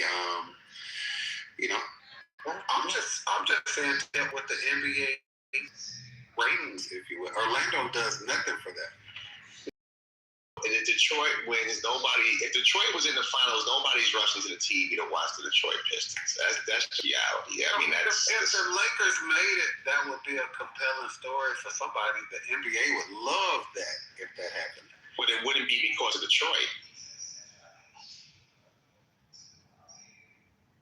That's what I'm saying. Detroit does not move the needle as well. I mean, they got a great player, Cade Cunningham. Orlando's not. They do nothing for it. The Pistons, at least, there's something there. Well, I want Orlando to win for selfish reasons, but that's just me. But I'm just saying that there's no. Cade Cunningham's a great talent, but he's not box office to a point where people outside that market will say, "Well, I got to go watch Cade." That's what I'm talking about. It's again, I hear what you're saying, from a range perspective, but he needs a team in that series that's going to move the needle from a eyeball perspective. That's just the reality of it.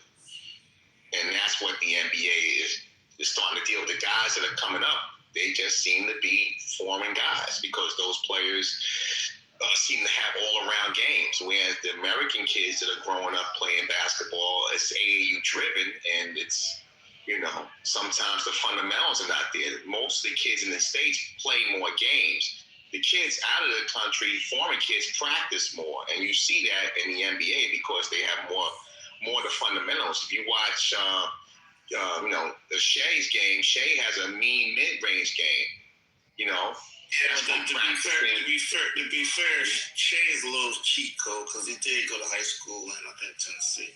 He came in the AAU system. That's a little cheat code. Well, that was late he came in, but again, he's from Canada, and he still developed that game and practice more. A lot of these European, they're not Euro. American. He developed in America though.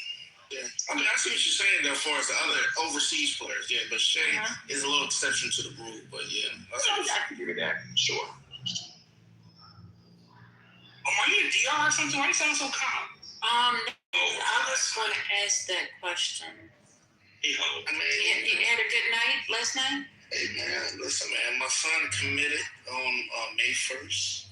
Wait, your son committed you last night, May 1st? He committed you? What hospital did he put you in? He committed to university. Recovering black man who voted for Trump but feel bad about it. So he committed to university, so I'm feeling good. Congratulations, brother. That's it. Thanks, brother. Congratulations. Are you going to Temple? He's going to Drexel, Optimus Drexel. Oh, cool. I got people here. So how's your son? There you go. Wow.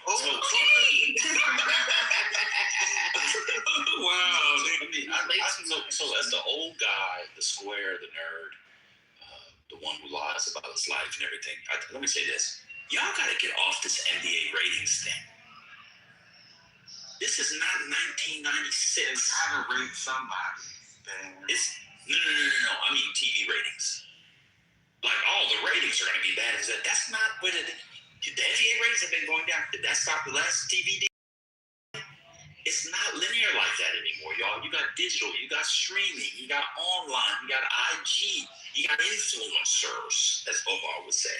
It's a lot more dynamic than y'all. This is not 1994, and we're going to do a Dream Shake special at McDonald's because Akeem a lot. Come to McDonald's and get their Dream Shake. I shake you, you get chocolate, but then I shake. Like, it's not 1994. Last year's finals, the ratings were horrible. That's still going up. Revenue still going up. Huh? Y'all gotta keep up. It's not so much the ratings. I think people like myself, but millions of other, I think we're just watching basketball and football. These sports, we're just watching them less, or just going to those outlets, YouTube, wherever, to get to streamline it more. So, you're watching less because American masculinity is at an all-time low. You don't do sports. You talk about women and whether or not you should be paying for dates at the Olive Garden for $50 and still expect coochie. That's what you do instead of watching sports. I agree. Well, that's not my algorithm, but if people are doing that, what a shame. But I would imagine people are doing that. I mean, this is the age of that and OnlyFans. And again, to each their own, not judging anybody does that. But I was only making it because the NBA is concerned about the ratings carried away. But I was just bringing that out and making it more American. Cade and Anthony Edwards. These people are getting outshined by all of these. And I don't have a problem with foreign athletes. But, I'm just giving reasons why, the Pistons and Timberwolves finals, that would be a good finals, man. Big two American superstars win the championship. That would be horrible. There are no superstars. Yeah, Cade and Anthony Edwards, they're superstars, man. You think Cade is a superstar? Yeah. Okay. Well, he's superstar Jason. He's if he can beat, he's gonna beat Orlando, and if he beats whoever he has to play next and play like the Knicks or what's the other one? Knicks or the Sixers, then yeah, he'll be a household name at that point. You think, I just looked it up because I couldn't remember. You think a dude that went 24, 9, and 5, who's pushed to the brink against Orlando in round 1 as the number 1 seed is a superstar or superstar adjacent? Well, they call, what's that kid from last year or maybe the year before, Halliburton, and he's not as nice as Cade, and he became a household name after that run. So yes, I think so, 100%. Nobody knows who. The only reason why people remember Halliburton now is because he was on a podcast talking about why he only dates white women. Ain't nobody checking for Halliburton. You think Halliburton is a superstar? Well, you know him. Well, yes. He knows them. This is the same man who parades around as if he has children. We found out yesterday he doesn't. So we can't go by what he knows or what we think he knows. He's not a normal person. I got you there. And also, we found out 2 days ago I'm on welfare. Hold on. Dan don't have children? And I'm on welfare, yeah. I'll tell you what, man, this app, they come up with some stuff, man, don't they? I love it. He was saying, people say you go listen to it, man. It's just, it is so fast. The things, this is an app with about 80 people on it. Everybody knows who everybody is to some degree or another. And they stuff. It's just hilarious. But yeah,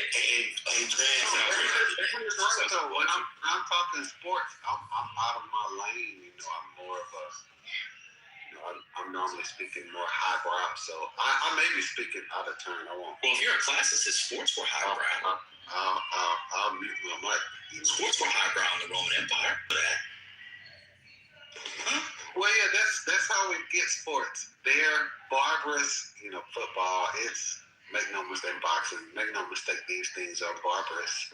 Back then, the athletes were just killing each other. Let me ask you a question. But it's all the same stuff, though. So, what's your favorite? I asked somebody the other day, and they couldn't answer, but I know you can, so I'm actually legit asking. What's your favorite of the Sophoclean trilogy? The Sophoclean trilogy. Do you have a favorite of the 3? Or you don't know, or you don't do tragedy? Yeah, I don't. Okay, that's fair. That's fair.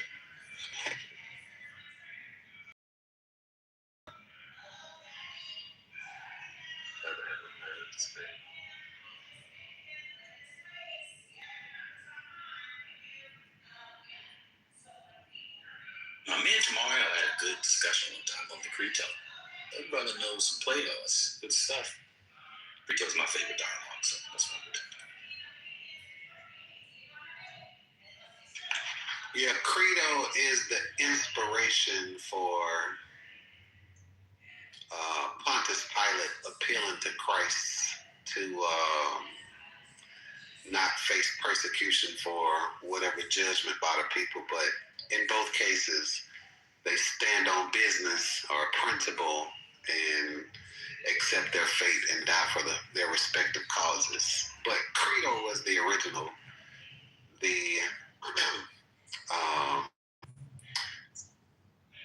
Pontius Pilate, that's a second rendition.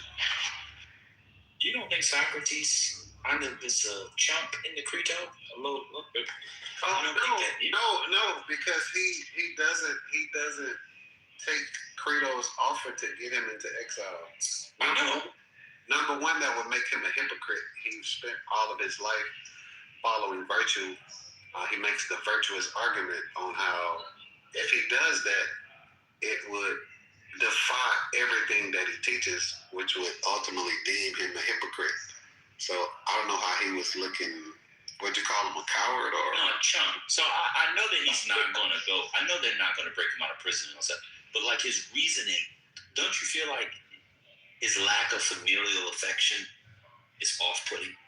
Like he never even really considers it.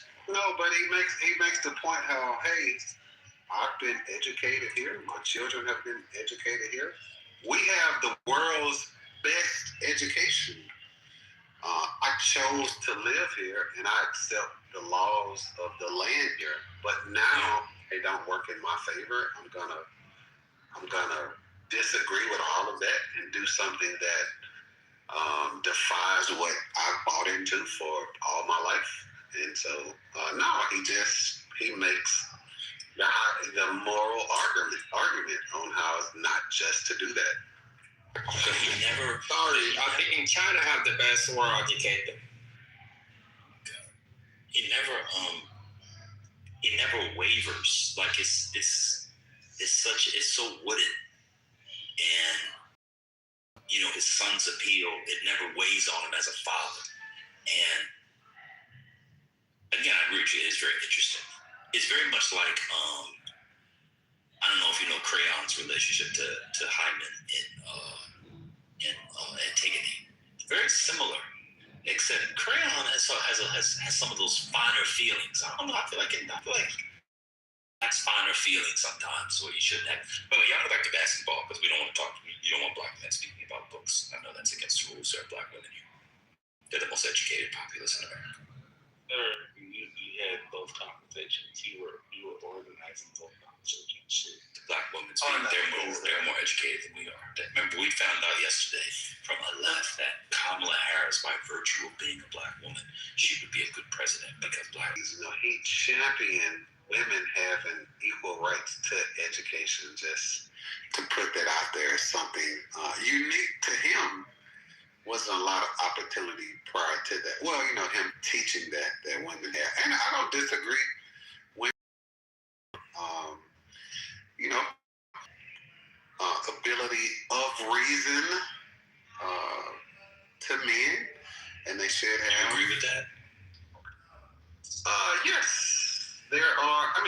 Yes, I agree with it. I also agree with, that most of the time women are guided more in emotions and passions and being nurturers. That's who they are naturally and divinely. But as far as their aptitude for reason, absolutely. Socrates makes the argument. He says if you're training a horse or a dog, do you take into account what gender they are? You don't. Because their ability to reason is going to be the same. Right. So do you think that? So I was going to ask you. So you think that the faculties that women have are more biologically determined than socially determined, and they're just reinforced or negated through socialization? So you think that women are more naturally nourishing as a matter of nature? Yes, 100%. That's why they have breasts and they have those type of organs. They're their divine nature. No, I'm not talking about. One second. I'm not talking about biological processes. I'm talking about intersubjective processes.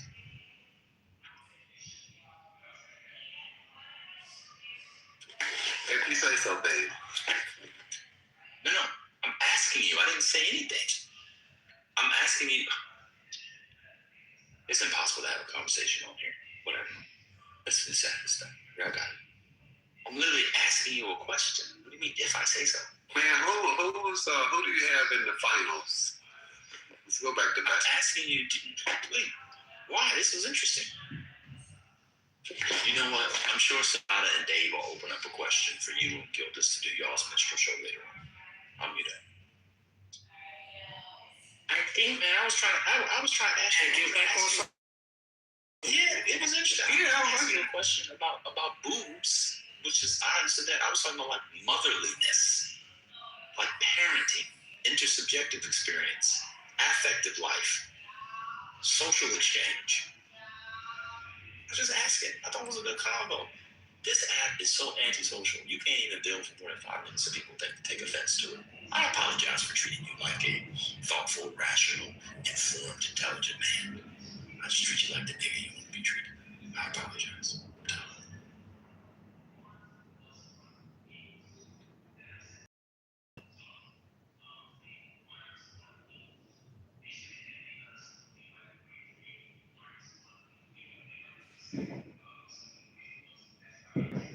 I asked dude a question, a basic philosophical question, and he ran like Sha'Carri Richardson running from a drug test.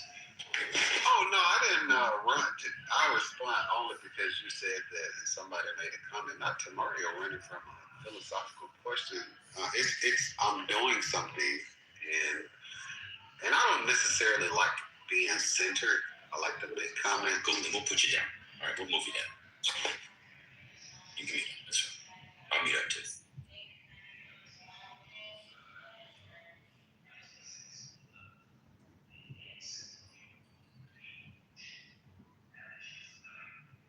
Mario said he ain't come here for all that today. I know. Dude holds rooms. He wasn't prepared. I know. Dude holds rooms with 3 people reading translations. I used to sit and listen to him. Of Plato's Republic to people who can. But somebody asked him a basic philosophical question. Now he got something to do. But when we was talking about balls and boys running up and down the court chasing balls, he didn't have time. But now the question is just you got it. I literally was asking the question. That's insane. Now. I wasn't ready. Later today, he'll have a room explained to people with 8th grade educations. Sappho and Aristophanes are important for epistrophes.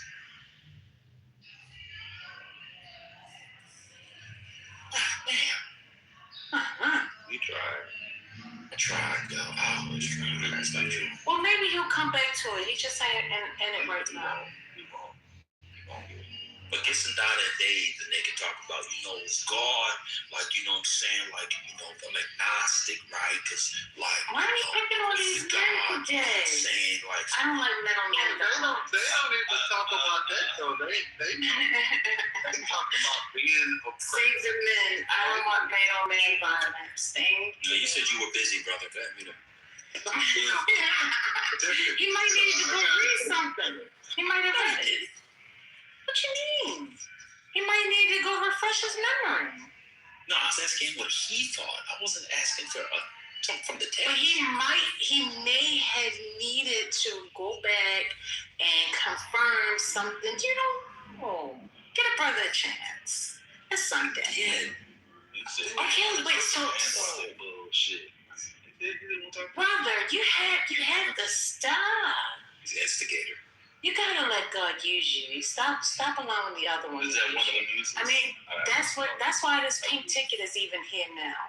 I mean, you keep asking for this meta war. Let me know. Yeah, he went and got himself removed from the house because of the fact that I blocked him because he continuously kept putting things on me, and I didn't appreciate it. But it was only for a short period of time. Exactly. Wow, I heard you love things on me before. Yeah, why brother Jesse got a pink ticket? Why you got a pink ticket? I just told you. He needs to stop it and turn it around now. Go ahead, Devon. I'm sorry. Yeah, I'm trying to save my brother Messi from the competition, but it's kind of old news. But I don't think we spoke about it. I put it in the chat. So there's something here with the Trump administration and Zambia needing PrEP, which is AIDS medication, and he's trying to turn it into. It says it's a bargaining chip to get mineral access. This man. So we're gonna cut back on giving you medication that's going to help save lives unless you give up your minerals. Like this is crazy. So I don't know. Again, they're just trying to pivot or give something for you guys to talk about because whatever the dude couldn't hang, he got put down. So we don't have to talk about it, but I don't know. We did talk about it. If anyone knows anything about it, but there's a article in the chat since we love to bang on Trump or not. You like to bang on him. That is. Take accountability. Don't put that shit on us. I am not taking that, sir. I like my president. Yeah. So I don't know what you're talking about. I guess it's just one of those things. He's like, listen, we tired of playing with the money. Okay, I done spent a lot of money on this war. Now I need to recoup some. Now, if y'all want this, then fine. You know what? You got something I need. So Let's make a deal. Hello? Let's make a deal. I know it's not how we are used to things, but it's where we are. We just gotta wake up and accept it. Yeah, but what about this? So now, how long does it usually take for ballistics to come back? Does anybody know? Like from a bullet, how long does it usually take? I thought they could get it within 24 hours, 24, 48 I think you hours. can get a test for your balls. I think you can get a test from CVS. They have a 15-minute. Not ballistic, the ballistics. What are you talking about? Is that Talking about STIs. I was going to say you can get that from CVS. STI? STI. What is STI? Sexually transmitted infections. So STIs. Oh, okay. I'm used to people saying STDs, not STI. But why are you talking about that? What's going on? You said test CVS if you have chlamydia, or I think the test is like a 20-minute. What's that? Is it ban a ban? Yeah.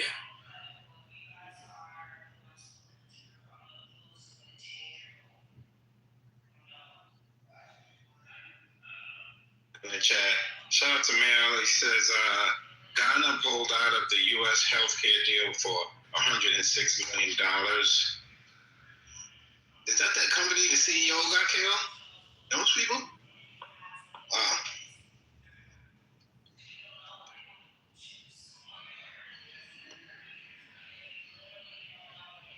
I also saw something where, I don't think we mentioned it, there was some kind of breach in some healthcare system, and some doctors' social security numbers were leaked. It's just a mess. We need some good news. Let me go find some. Y'all want some fun news first? Say some happy news?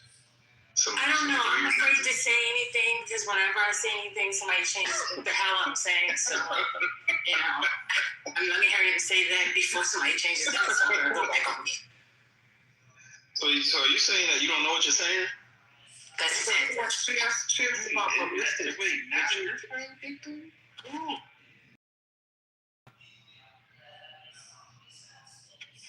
Did you need some ballistic results? Like overnight or something? First night? Talk to someone else. Zero. All right, so I got some weird fun news. Timmy the whale was rescued. A humpback whale that had been stranded in shallow waters off the coast of Germany for weeks was successfully towed in a barge and released into the deep North Sea. Shout out to Timmy the whale. Whale on. Chonkers, the sea lion, a colossal sea lion named Chonkers, has become a viral sensation, drawing massive crowds to the San Francisco Pier 39. And the final day of his tour in Bermuda, King Charles III officially launched a new space agency project, marking a mission accomplished feel for his whirlwind tour. And shout out to the King going up to Harlem. I didn't realize a friend of mine knows the brother that has the community garden that the King went to visit. So that was kind of cool. He made it up there, and he got pictures, and he hung out with the brother that founded that garden as the young people planting food and learning about agriculture in Harlem, USA. What else? Skydiving Rubik's record. An adventurer broke the world record by successfully solving a Rubik's Cube while skydiving. Pretty interesting. Shout out to those Rubik's Cube kids. They're amazing. I think one of the record holders is an autistic kid. They had a whole documentary on those Rubik's Cubes competitions. They're pretty intense. And shout out to those kids that have solved that algorithm with speed. I guess we'll go to some international news. Iran war peace proposals. President Trump is currently reviewing a new 14-point peace proposal from Tehran to end the 64-day conflict. While he expressed doubt that the offer is acceptable, in quotes, the White House is under pressure as gas prices soar and global shipping remains crippled.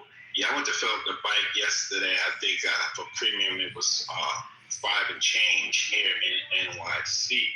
This is a gas station. I'm a creature of habit. I always go to this gas station because some of these gas stations have water in the tank, and you fill it up, and a couple of days later your tank is empty because they got the cheap gas. That's just me, so that's my spot. I filled up the bike. My bike is a 2-gallon tank, and I spent $10 to fill my bike, which may not seem like a lot, but I'm used to filling my bike for a lot less. Of course, we spoke about the Spirit Airlines shutdown. Spirit Airlines has officially ceased operations and filed for bankruptcy, citing skyrocketing fuel costs caused by the ongoing war in Iran.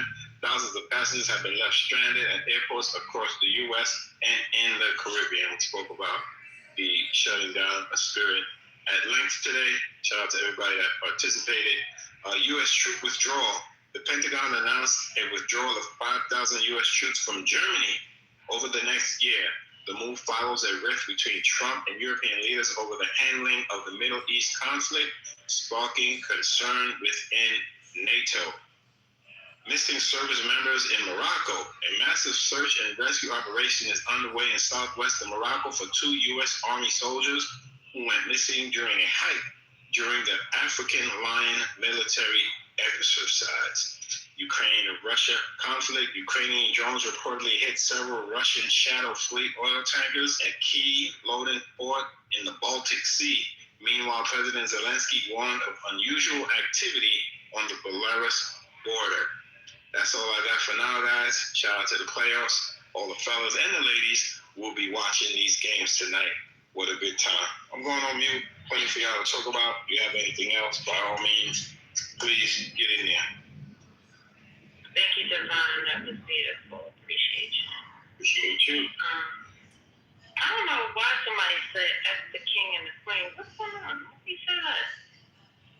Yeah, this is what I heard, First Lady. You guys running around talking about no King's Day and y'all don't look out love for King. So they want us to have the same hatred for the King of England, which is absolutely ass backwards. I don't get it. Like, they've had kings and queens in the UK for centuries, and I don't see how they could compare people shouting out the king coming to the city and compare that to us not wanting Trump to be a king. That makes absolutely no sense. I'm going, wow, that's crazy. Well, somebody said nothing to do with it. Okay. Well, if that is a scenario, I think that's just somebody putting everything in a pot. Hey, Zoshi. How are you? I'm fine, Princess. How are you doing? I'm good, thank you. Yeah, who has grabbed you as the King of England? Step forward and use your head. I will not say so. Thou shalt be quartered. How are you on this wonderful Sunday? I'm good. Out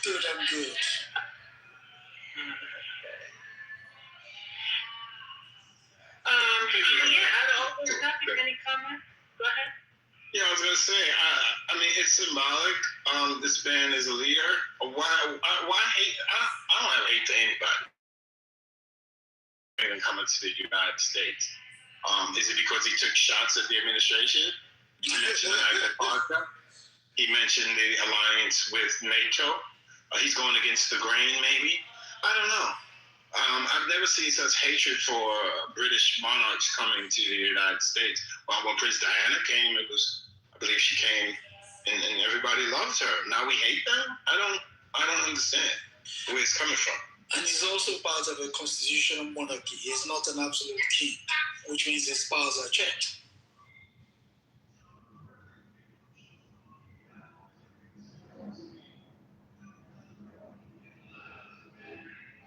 Y'all like the king in here? Y'all like King Charles? I like that. Matter of liking is I don't hate him. The man brought some, he came, he dropped some bombs in his speech. He came to the city. show some love to Harlem. What's the problem? I don't get it. I don't get it. I thought that was cool. He went up to Harlem. Yeah, I thought that was kind of cool, though. I gotta give him some credit on that.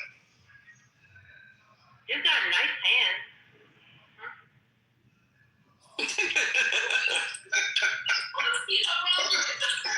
No talking of the hands, please. Skull sausage fingers.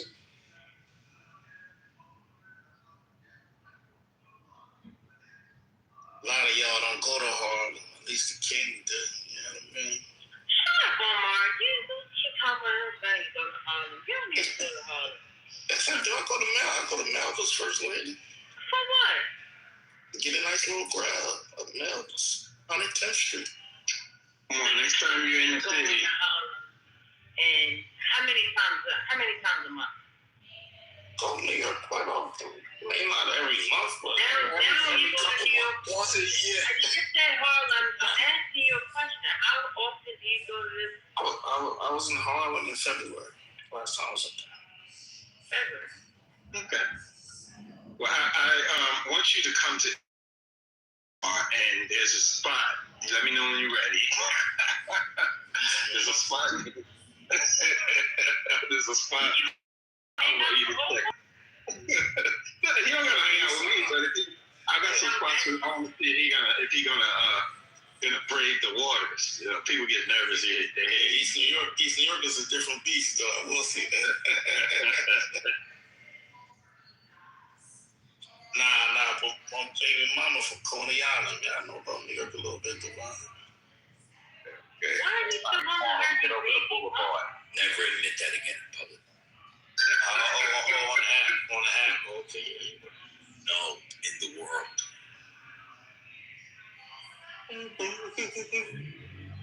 I mean, you don't have any babies, right? Like your kids are older. You got a small one? Nah. You just say your child's mom. Yeah, but I thought, you know, I'm around Negroes, so I just, you know what I mean, I let my guard down a little bit sometimes, you know what I mean? Wow. My homeboy, first lady that has many mothers of his children. And so, you know, he rides too. So when we go riding, if we run into them, it always bugged me out. He still calls and he says it to their face. Like, you know my baby mama. I'm like, bro, your kids are like business owners now. Stop calling them your baby mama. Hey, it's fine. That never ages out, man. It never ages out. You know, I hate it now. I know you do. You be like, what's up, baby mama? And then be like, stop. This shit is hilarious.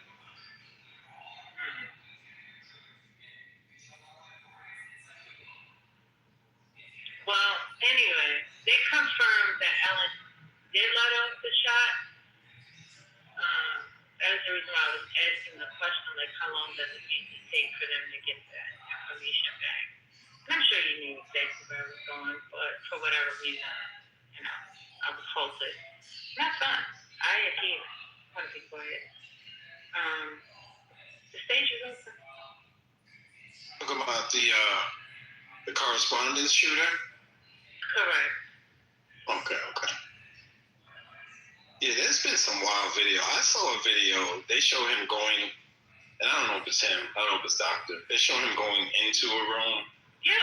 And you see one of the agents with the dog, and he doesn't have anything that appears to be a long gun. And then the guy with the dog turns, you know, kind of says something to him and turns away. And then he runs out with the gun. Yeah. I was like, wait a minute. Wait, what do we... You know, they gave us that grainy video first, and now there's a clearer video. And I don't know. The whole thing is just... That's on color.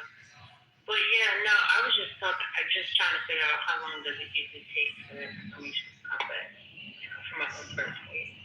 I thought it was like within 24, 48 hours. But, yeah. They said they found the pellets in the officer's vest.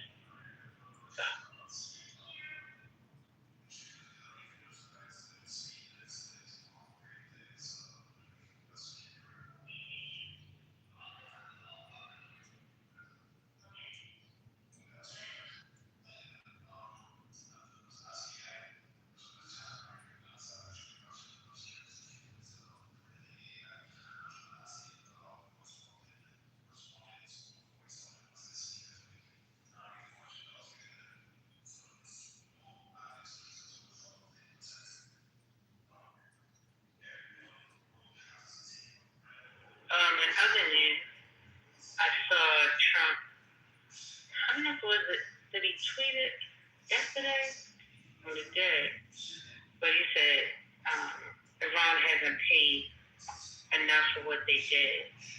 I didn't know what that meant. I was like, what are you talking about? So, is he saying, like, from previous year, like years ago, or something that was cast? Is anybody out there, anybody see his Truth Social?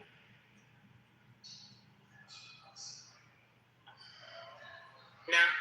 No? What did you say? What did you say? The those you saw, he sees everything. Yeah, if I said it, he will definitely say he saw it. But don't start with me, little friend, Omar. I know you said something along the lines of what's it called? The deal that Iran proposed was not enough for him. Beyond that, I've not seen anything. Right. The deal wasn't enough. Yeah. And something else in regards, like they haven't paid for what they've done. I didn't know what that part meant. Well, that could be a threat. You know, with Trump, anything's possible. So. Hey, MJ. Wait, is Omar a short person? What you talking about? What's going on, First Lady? How's it going? I am a Spirit Airlines refugee that made it home this weekend. Okay. So you got one of the last flights? Nah. So I flew into Nashville for my niece's graduation, and I got the news the next morning. So I immediately jumped online and saw tickets that used to be $60, $70, Southwest, etc. Like $400 now.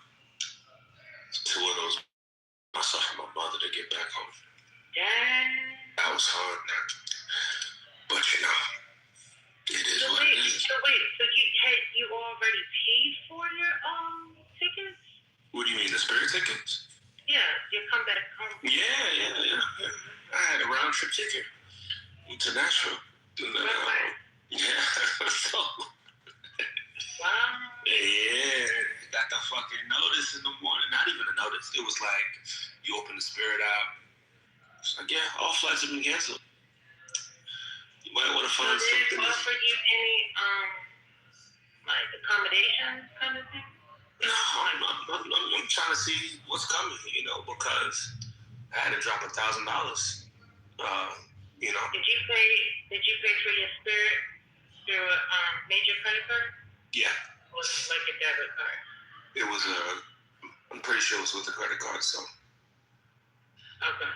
I can't recall, actually. Shit. I think that's the first place you should try to contact sure. to get your money back. For sure. I mean, half of it. It's not the same, like, I'm going to get back a couple $100 because the round trip is so cheap, right? Right. But the $1,000 I had to pay to get home, you know what I'm saying? That's what really hit. That's where the pain was. So, you know. Right, but you were paying attention to that something was about to happen, right? You thought the bailout was coming? I didn't, you know, and maybe it was the posturing of the crew on the flight going to Nashville. They were like, they really did not seem like a number of people that were concerned, and they were talking to other customers like, oh, these are just rumors. Everything's gonna be fine, type shit. It was really weird. The attitude. I could tell I believe that they believe. It's not I believe them. I was like, this is you know, a lot of skepticism as to what was going on. But I had already purchased these tickets months ago. Anyway, yeah. So I was like, oh shit, let's keep our eyes peeled. But they really believe. In my mind, Spirit did a good job of convincing its employees that everything was going to be all right, which is wild and foul to me. Just judging off of the way that they were posturing, the way that they were moving, you know, really. I mean, maybe they were saying what they, you know, because they was hoping that somebody would come through. Yeah, probably. I'm just saying they did a great job of keeping that crew thinking everything was straight, because there was no indication whatsoever from anybody's just the way that they carried themselves, that anybody was really concerned about something like this happening, you know. Yeah, all the people who didn't believe him called out sick. But, that's crazy. They did that job like y'all was at the Trump rally in the middle of nowhere. Bruh. Nasty. I'm like, man, this could have been a better way to roll this out. They could have rolled it out in a way it was like, yo, man, look, we're not gonna take any more reservations. You know, we're gonna continue to. I have a hard time believing this was the only course of action in this scenario. You know what I'm saying? This is just fucking wild. Well, this MJ, we were talking about it the past 2 days, and it's like we're learning more and more where this has happened before. They filed for bankruptcy several times. They were in talks with JetBlue. They were in talks with the government. So maybe they thought, there would be a last minute effort to save. Like, oh yeah, this happened before. We'll be all right. We also learned they've been around since the 60s under various names. Yeah, and it's sad the way it happened. Just glad you made it back though, brother. Yeah, man. I wasn't gonna get stuck out there. Has the government offered any private organization like for 90% of its control before? That y'all know of? Yeah. We had to do some research on that one, Arthur. What's up, brother? Yeah, I'll poke around.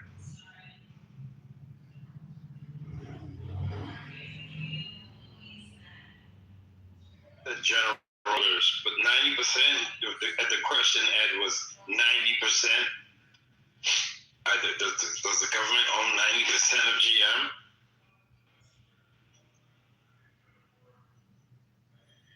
That's great.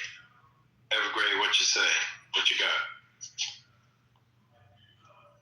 We got Ed as well. Yeah, I don't know if it was 90%. I have to double check, but they had a significant portion of GM shares at one point in time in the 2008 period. So it's not unprecedented.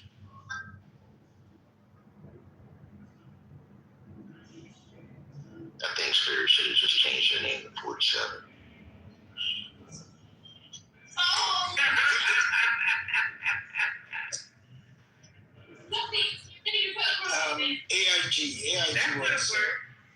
AIG was 92% bailout, equity bailout, 2008. Yeah, it is.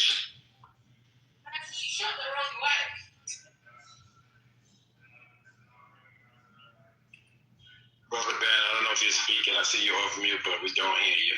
Okay.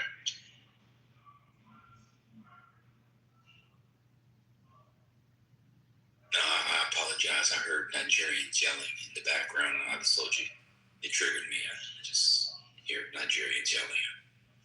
I was ducking for cover.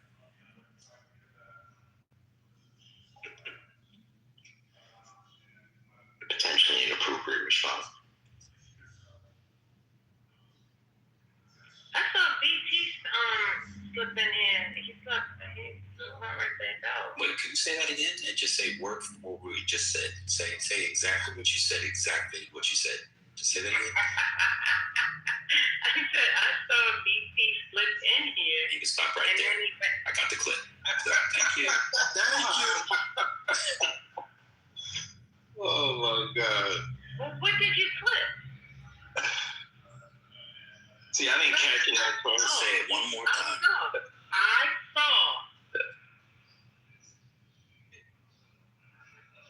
He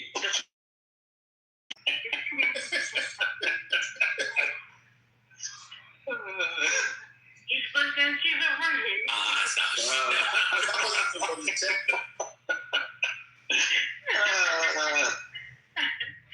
Well, anyway, did you ever get part 2 of that clip thing? Did he ever send it to you? Of course not. Never was no part 2. Oh, was it? There was I don't know if you guys know the rapper Mos Def.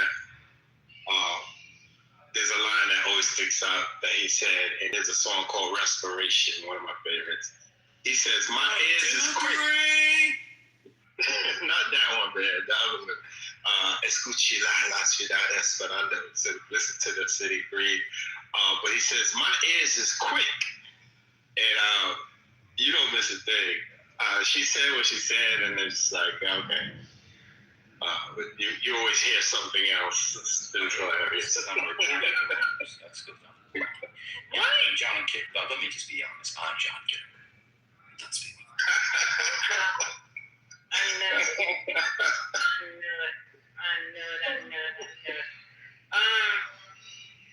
Divine, I don't know what you just said the last 30 seconds. There's a line by Mos Def in one of his songs. He says, "My ears is quick." Okay. He has quick ears. So.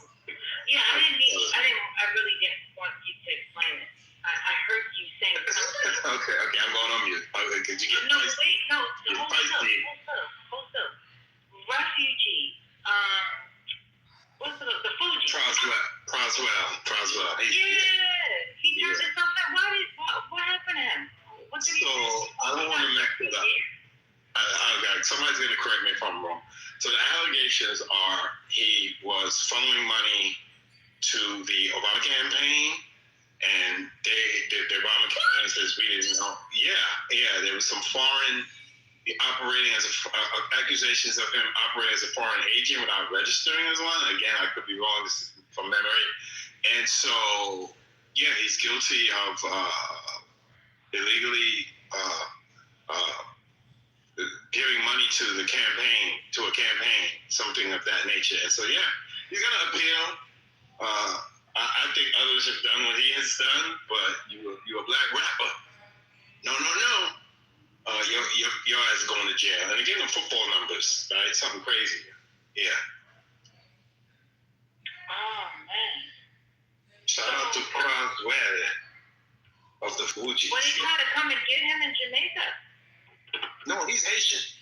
He's Haitian. So he was over at Haiti. No, he was here. He lives here. No, they said he returned back to the United States. He was He wasn't here.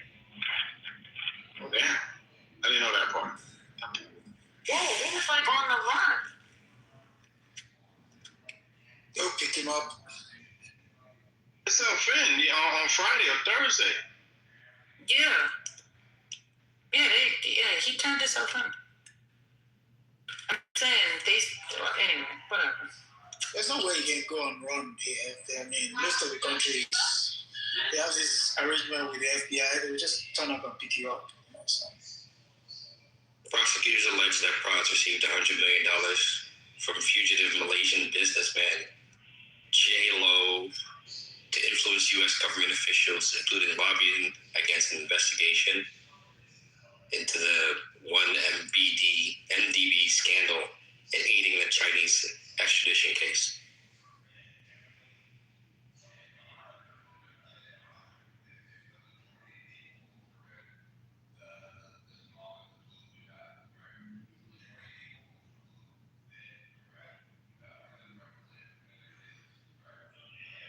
And then he had 2 touchdowns with extra points. So 15, 16 years.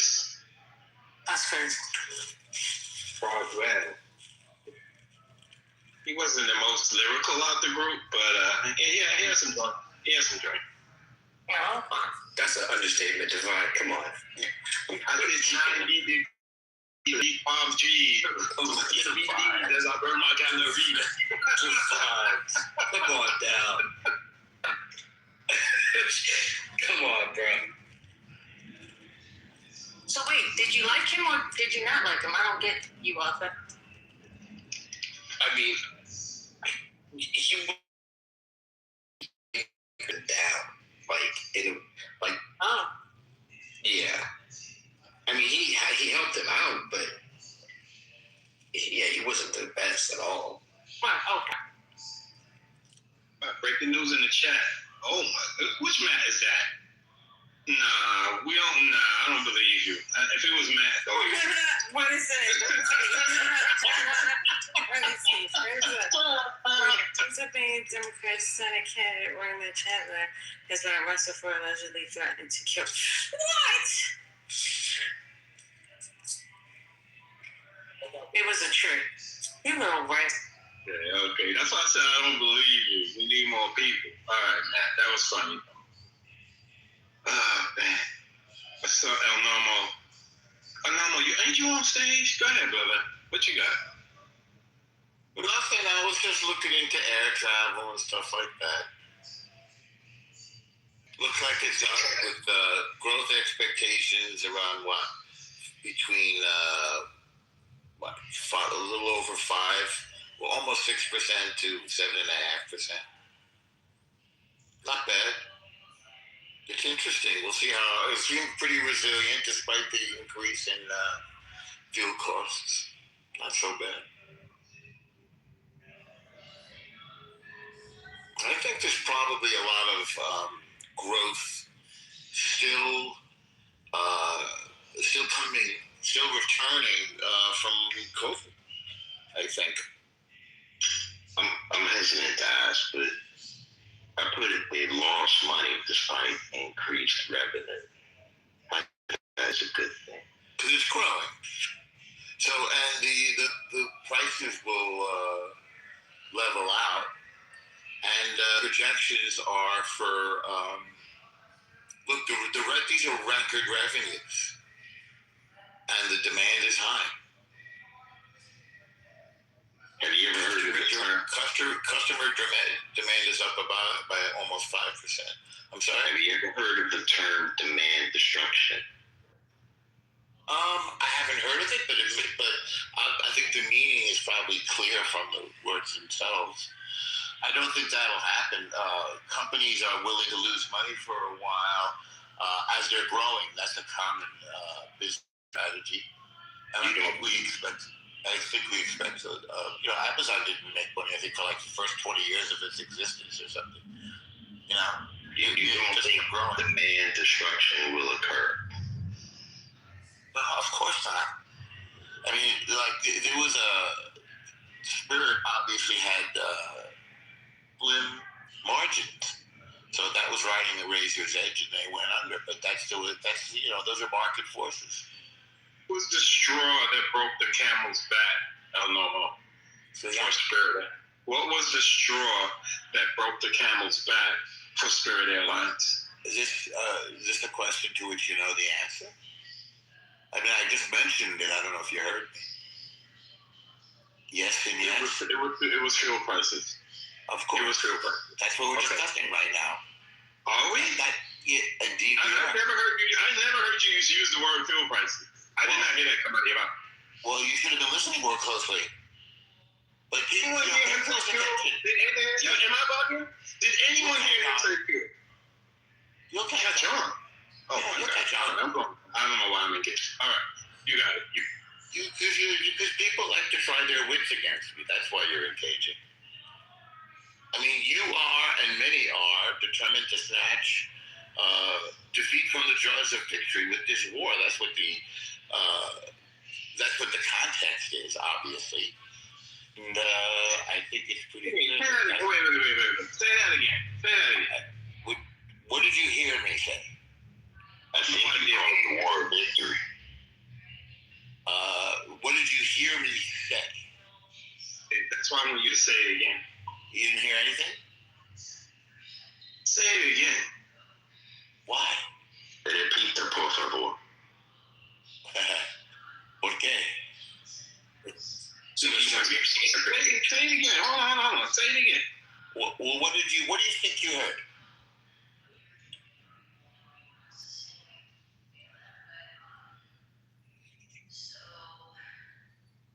It's not worth it, Devon. I said people seem determined to snatch defeat from the jaws of victory. And it blows my mind, huh? It's snatch defeat from the jaws of victory. Yeah, you ever heard that before? Explain that. It's no, I've never heard that in my life. Say it again. What does that mean? Okay. Well, the expression is snatching victory from the jaws of defeat, and that means it looks like you're losing, but then you win, maybe by surprising, by a surprising margin or something, you know, or just surprising. Have you heard? What are you using that? What are you using that in comparison to? The war in I'm not comparing it to anything. So you're just saying that. What does that have to do with the conversation? Oh dear. So rising fuel costs are one of the costs of the war, right? Yeah. Do you understand? Do you get that part? Totally crystal. Go ahead. Keep going. Okay. And people are focusing on that as a negative consequence of the war, which of course it is. However, I think it's very small-minded and short-sighted. And so we discussed one of the possible impacts of increasing fuel prices on air travel. So, and you know, obviously the failure of Spirit Airlines has been in the news, and which was obviously a low-cost, kind of low-margin, cheapo way to go. And so I looked into it a little bit because I just did some air travel and the planes were packed, and found that it's growing. What's growing? Well, it might be counting when we hear, you know, headlines and hot takes from the media. It's important to think critically. It's important to think critically about the hot takes and quickie headlines that we hear from media outlets that are biased. So I always like to places that decided to. Just give us the short version. You're saying that the airline industry is growing regardless of the rise in fuel costs. That's what you're saying? Oh yes, yeah. I just looked it up. That's why I said it. That's right. Okay. All right. Thank you. Revenues expected to grow pretty healthily. Did you say that profits were growing? Is that what you said? No, I said revenues. And I put it in the chat. Are revenues the same as profits? Why do you ask? I'm just trying to understand. I don't understand why. What do you think is the answer to your question? I don't understand why 47 airlines. I don't understand why 47 airlines went out of business. Okay, I don't know 47. I know it's Spirit, and I know we have some 200 passenger and commercial air carriers because I looked that up earlier in the day. So is it possible for your revenue to go up and still lose money? Of course. And that's when I mentioned Amazon, which I don't think was profitable for the first 20 years or so of its existence, but it's a not uncommon business strategy to keep growing. In the case of this airline industry, why would the market be constricted and then revenue be going up? Or how do you explain that? The market is not constricting. The market is growing. That was what I just added to the conversation. Grow? How can the market grow if Spirit has just left the market? Well, those are unrelated phenomena. How do you determine growth in the airline? Demand and revenue. The growth, you know, if there's more people flying, which is what I just looked up from some business consulting publication, and found that yes, demand is up and it's expected to keep growing. And that's when I speculated that that's to be due in part to a still, you know, demand that was suppressed by the pandemic still coming back. It feels like there might be still more demand. The pandemic was how many years ago? Why do you ask?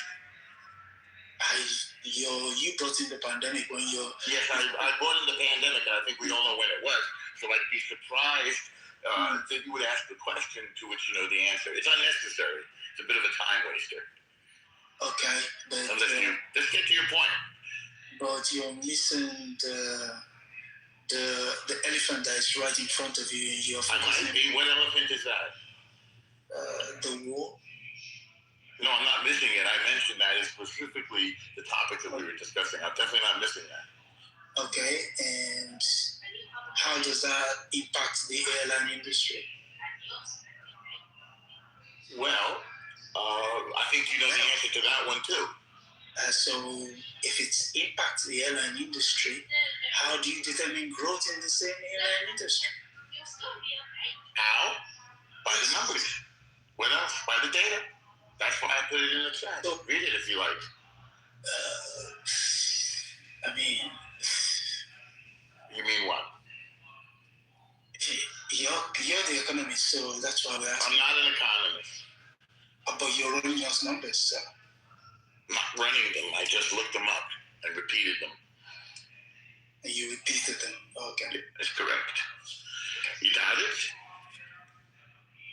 Who am I to doubt the numbers? Say again? You heard me the first time. No. Okay. Try harder next time. Try harder to what? I made my point. You're questioning it. All right. Okay. All right. See what you got? Okay. All right. I want to welcome F. Gray to the stage. I saw you tried to get up here earlier. I don't know if you want to add to the conversation. Oh man, I heard you speaking earlier about Mos Def, and shout out to Mos Def, Miss Fat Booty. in these high inflation times, I know I can't afford to shop, cause I know, hey, shout out to, if you remember that line from Miss Fat Booty, who was that, Patti LaBelle or Aretha Franklin? Patti LaBelle. And, boom. Is that who it was? Patti LaBelle. What the hell? Just boom it. I'm gonna boom myself. Burn it. I knew it was one or the other. You know it was one. Patti LaBelle. There's never been a Patti LaBelle sample in the history of hip hop. Please. All right, man. All right. Dang salty here. Talk about that. Talk about what? What y'all talking about later? Did someone use On My Own as a sample? Come on, y'all.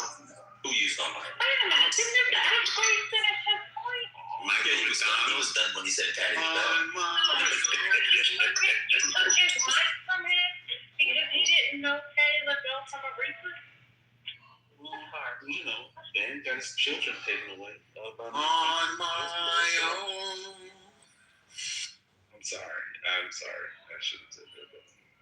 Once again.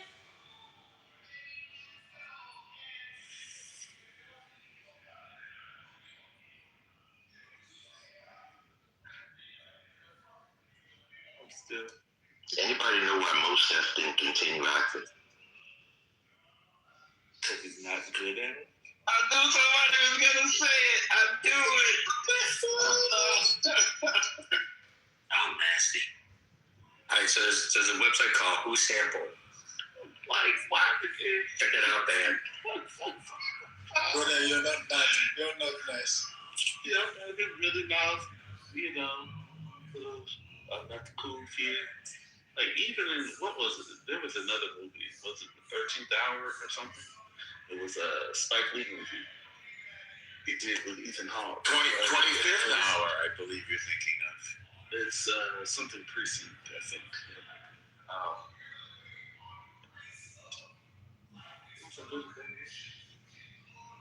This was that one where they were stealing back the gold that they got stolen. The gold got stolen. They stole the gold. And Italian Job. Italian Job. The Italian Job was good. With the Mini Coopers. Yeah. They were supposed to have another one. I thought they would have a second one. That's how they introduced the Mini Coopers. Riding through the subway. Yeah, the updated ones.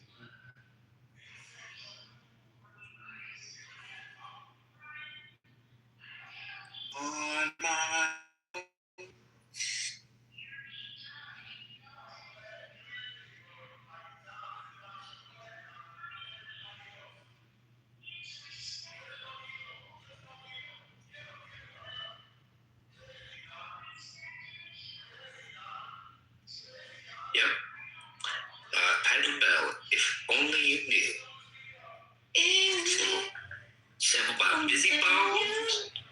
Twista and Taint. You got it, Oxford. You got it. No, I had to look it up. I had to go to a sample. I had to go to a sample to find it. Thought you cleared it. Wow. How much Somebody's asking. Kevin Hart doesn't have an Academy Award.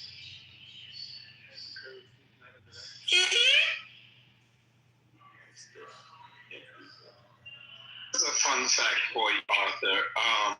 Nas' first single, Ain't Hard to Tell, sampled Michael Jackson. And Michael Jackson said, you could sample the song, but you cannot curse on your record. So if you go back and listen to Nas's Ain't Hard to Tell, there's no curses on that record. And another rapper that refused to curse, go through the Will Smith catalog. Will Smith did not curse in his records. Yeah, he was known for that. Just clean lack of stuff. The Will Smith catalog, that stuff.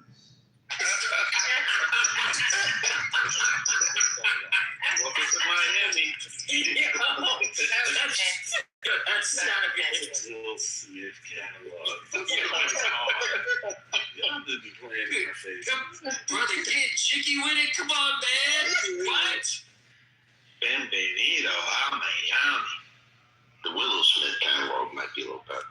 Body in the city with an angel on Miami. Okay. Miami. So you got two songs. Name two more. Come on, Summertime. Wild West. Not what was the songs? Just the two of us. See, you got a couple joints, brother. You had a couple joints. Oh yeah, not too much on Will Smith here. Nothing on Will. Yeah, you can get slapped. You can get slapped if you say something about his wife. Another fun fact, I forget his name, but Lady Gaga's manager, somebody help me out if you know the brother's name. Damn it. He told No, Lady Gaga's manager, short black dude. He's definitely has a couple of artists under his belt. He's from Philly, short dude, black dude.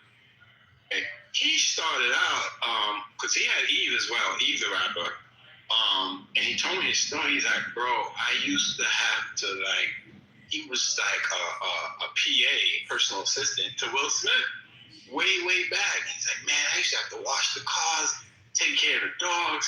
He's like, man, I paid my dues in this shit. So Troy Carter, see, he came to me, still got it. Troy Carter, my man, Philly. Yeah, he blew up on. He got it out the mud, starting out as a personal assistant to the brother Will Smith. Need to get in the get. Speaking of personal assistants, has anybody heard from Farnsworth Bentley? Yeah. No, we were looking for him in a major trial. He was talking during that time. I didn't see him. Come on, I need to say something. So, y'all brother can, a man who doesn't know anything about popular music, doesn't know anything about hip hop, you allowed him to color your unfair censure of Will Smith's catalog. Let me say something. Out of 10, yeah, please, you got to get yours off. Let me get mine. Pause. Take that. Hey, thank you, Ed. It's a solid 6 out of 10. It's a solid. Let me give you some songs. Summertime. Let me tell you something. Anybody between the ages of 33, 34, and 60, they might be listening to Summertime on the way to heaven. That is one of the great all-time great summer jams. All-time great song. This is an all-time song. Y'all didn't even mention Summertime. You was too busy following Brothers Leaving. No. Excuse me.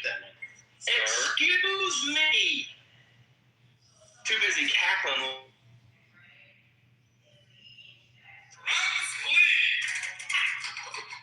Oh, not Norway.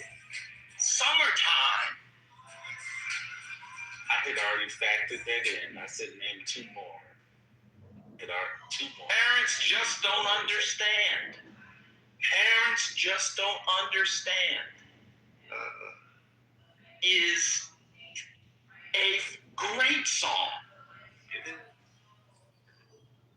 That's two. Hello? I'm still going, sir. I'm still going. Continue. He didn't run out yet. Go ahead. Keep on. Yep. She said go deeper. Now she understands. Now she gets it. Now she gets it. I got about three more. I'm gonna give it to you one by one. I'm doing some laps here. When you get to my age, you do laps two ways: walking or swimming. So I'm currently doing the walking. I no longer do running laps. Men in Black is one of the greatest movie soundtrack theme songs, title songs of all time. It is. Yes, it is. That's three. I'm gonna give you me. Okay. Just the two of us. Yes, I understand. That's four. Excuse me, sir. You had Arthur cackling like they brought back the blue cup for 50 cents on 138th Street. Just cackling. Arthur, the blue cups are gone. The blue cups are gone. But Wild West is not one, sir. Excuse.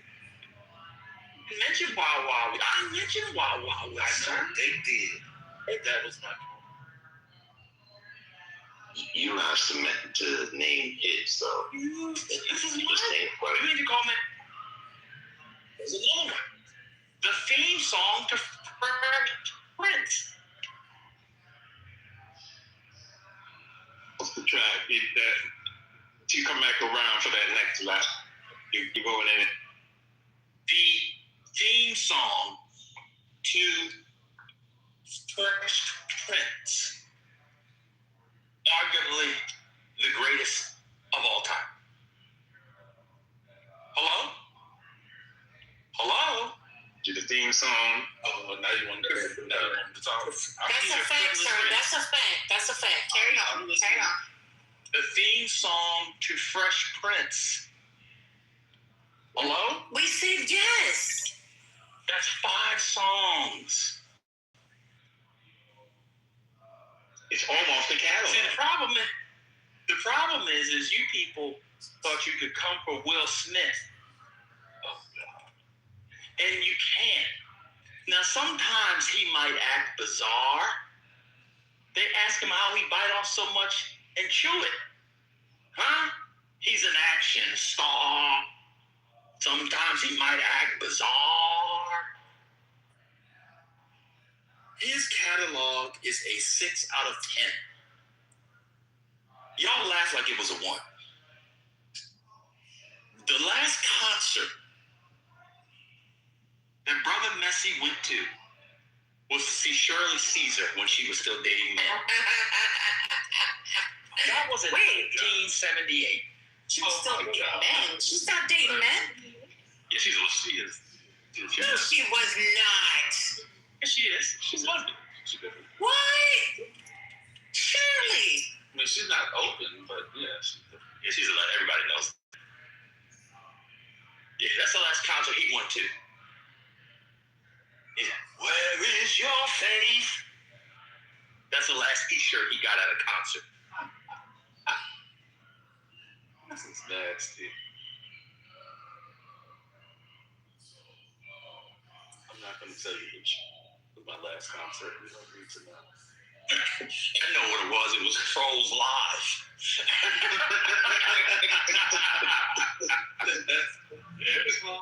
I got this feeling inside my bones. Oh God! I love that song. It is a great song.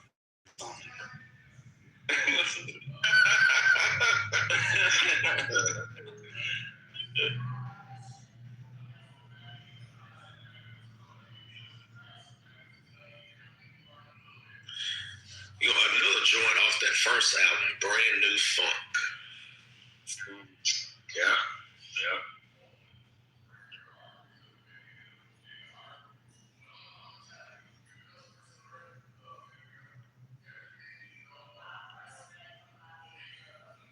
I would troll my parents with Parents Just on them.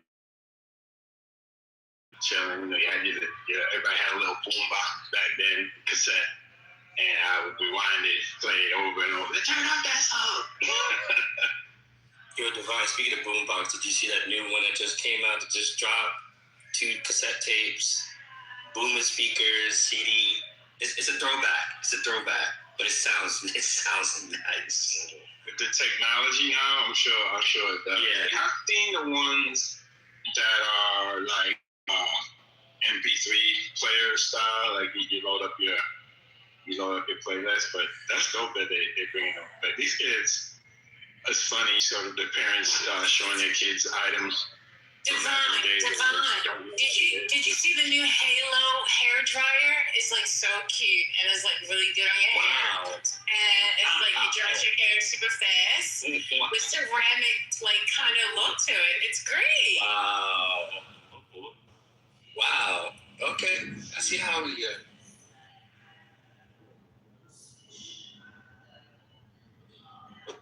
that would be wild. And Divine, one more thing on Will Smith.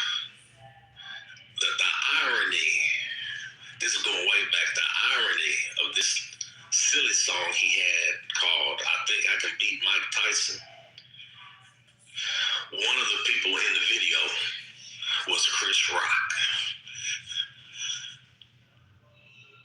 F, are you leaving us, brother? Say what?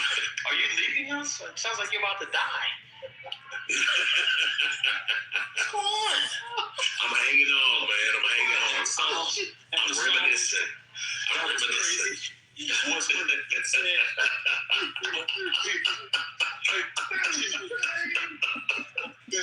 I leave my 401k to my kids. Okay, let me respond to the people in the chat. So the Jamie Foxx show versus the Fresh Prince of Bel-Air.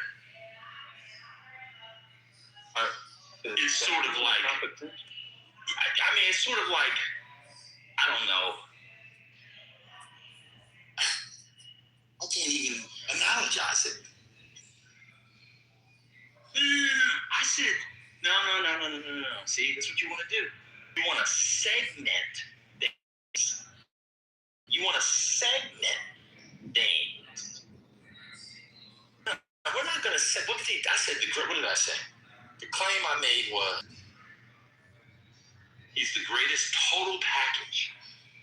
So the gap between the TV, first of all, Jamie Foxx show is bad. And he's arguably the worst in it. He's not good in the Jamie Foxx show. It's a bad show. So the gap from the TV show means I've already won. There's my defeater.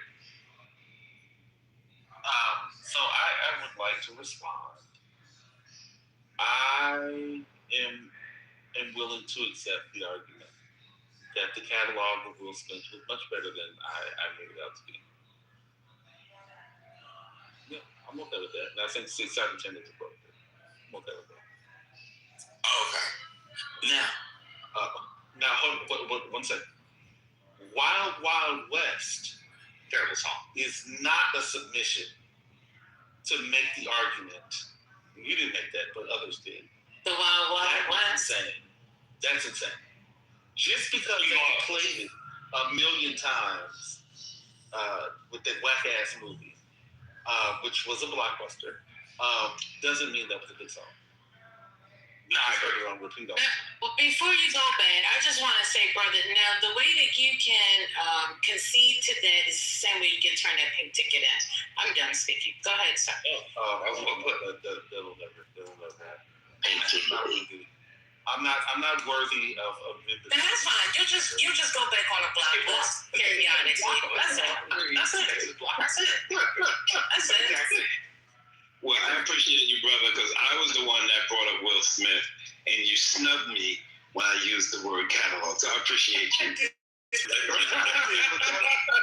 that was just to get a quick laugh. No, he does. He is good. I mean, summertime is a permanent fixture on my summer jam list. Absolutely. Under in the Congress house.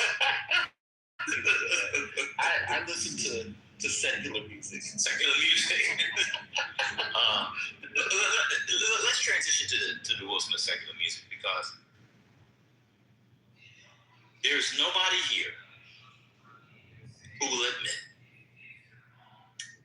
that Jamie Foxx has an indispensable song. Yes. They'll fight you. That one song that he had. Slow Jam. Salute the Van Gogh. No, that's not. That was a Kanye song. That's Twister. What about the Ray soundtrack? Maybe something from that. You mean Gold Digger? You talking about? I think Ray Charles gets those. Yeah, people putting unpredictable. This is what y'all do. I'm talking about. I said an indispensable song, not a song you like when it randomly comes on the groove on Sirius XM radio. That's what they came. That's how they came up with the Wild. So summertime, quite literally defined an era and a time. When we hear summertime with drums, please, I just transported some of y'all back to 1998, and that girl finally let you touch her titties. It was just, you know what I'm saying? We can all get transported back to that, huh? So the good old days. Yeah, exactly. I'm not saying Jamie Foxx doesn't have very good songs. I said indispensable. Anybody between the ages of 30 and 55 cannot do an all-time summer jams list without summertime. Unpredictable is great. It comes on Sirius XM radio. You're like, oh shit, I love that song. Cool, let me continue. Unpredictable, slow jams, and the Ray Charles songs. Somebody name another Jamie Foxx song in 5, 4. I think it's called Rose. How'd that go? Huh? Can I call you Rose? Yeah. Can I call you Rose? From the 3 to 3. Wait, can I call you Rose? Wait, how's it go? I don't know. I gotta get it for you. Yeah, exactly. So there you go. Yeah. Anybody thinks Dr. Cassidy said, if you think slow jams is indispensable, that means you have such nigga ears that when you use a Q-tip, it comes out black. That is just nigga ears, as Chris Rock would say. That is not an indispensable song. But I do like it, to be fair.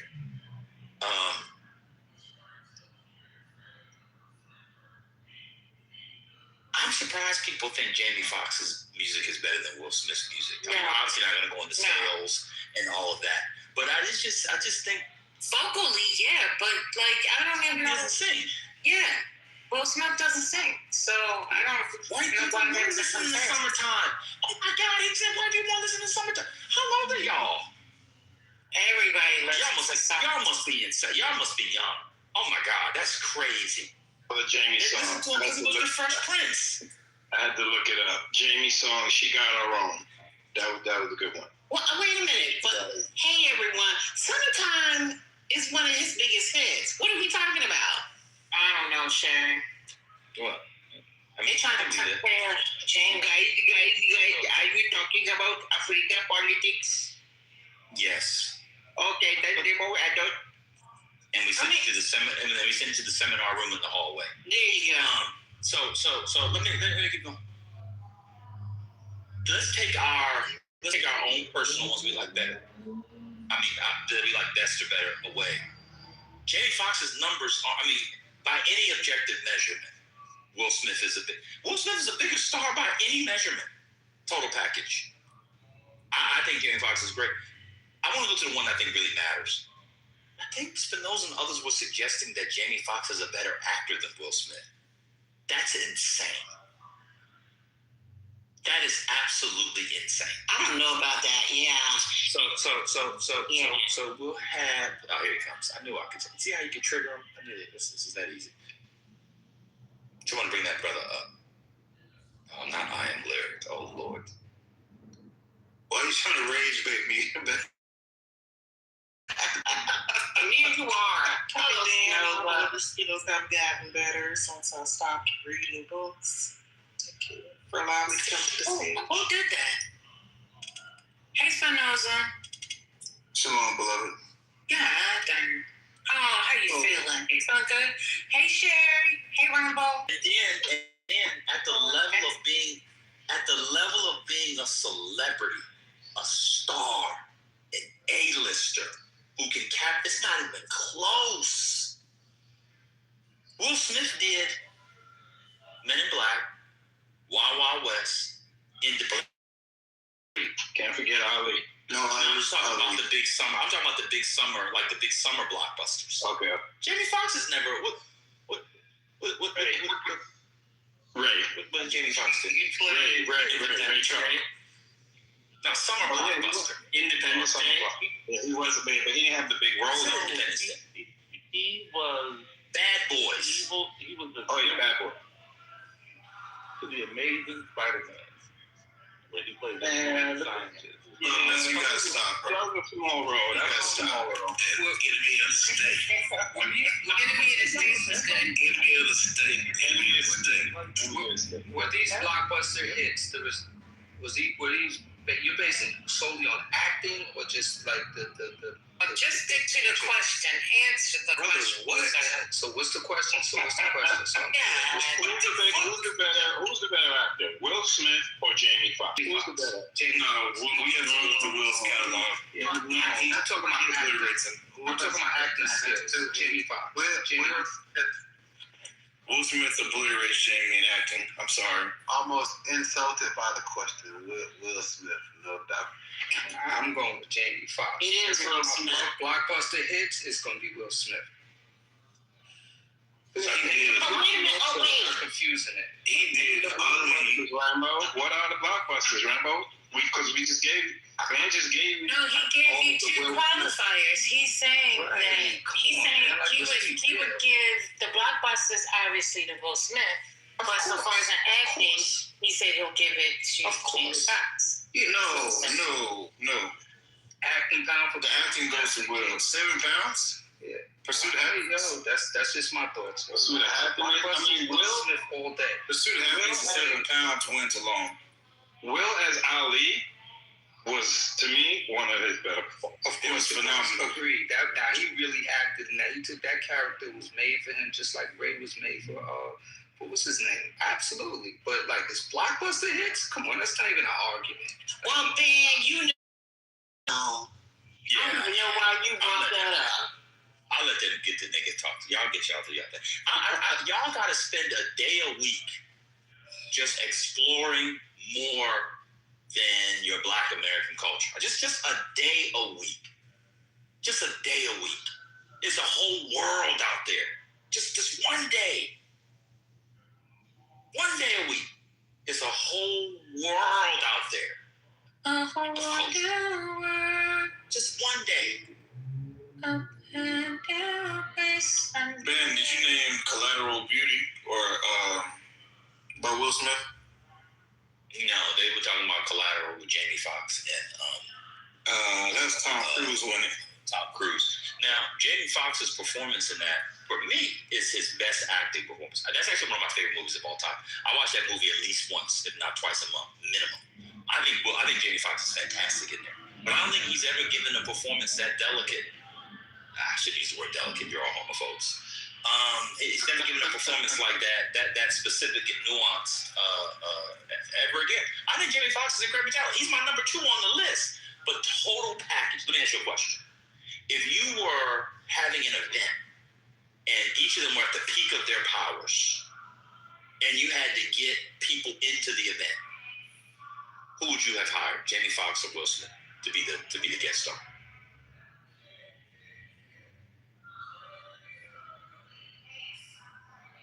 Will Smith. Hello? Obviously. Yeah, Will Smith. I mean, the real defeater really is, if you say everything is a wash or Jamie Foxx, the Jamie Foxx show is literally 30 rungs beneath Isabella. Like, literally. It's a terrible show. It's not a great show, and I think Garrett Morris was the best thing he was the best one in there. Yeah. Yes. It depends. Jamie Foxx is very popular amongst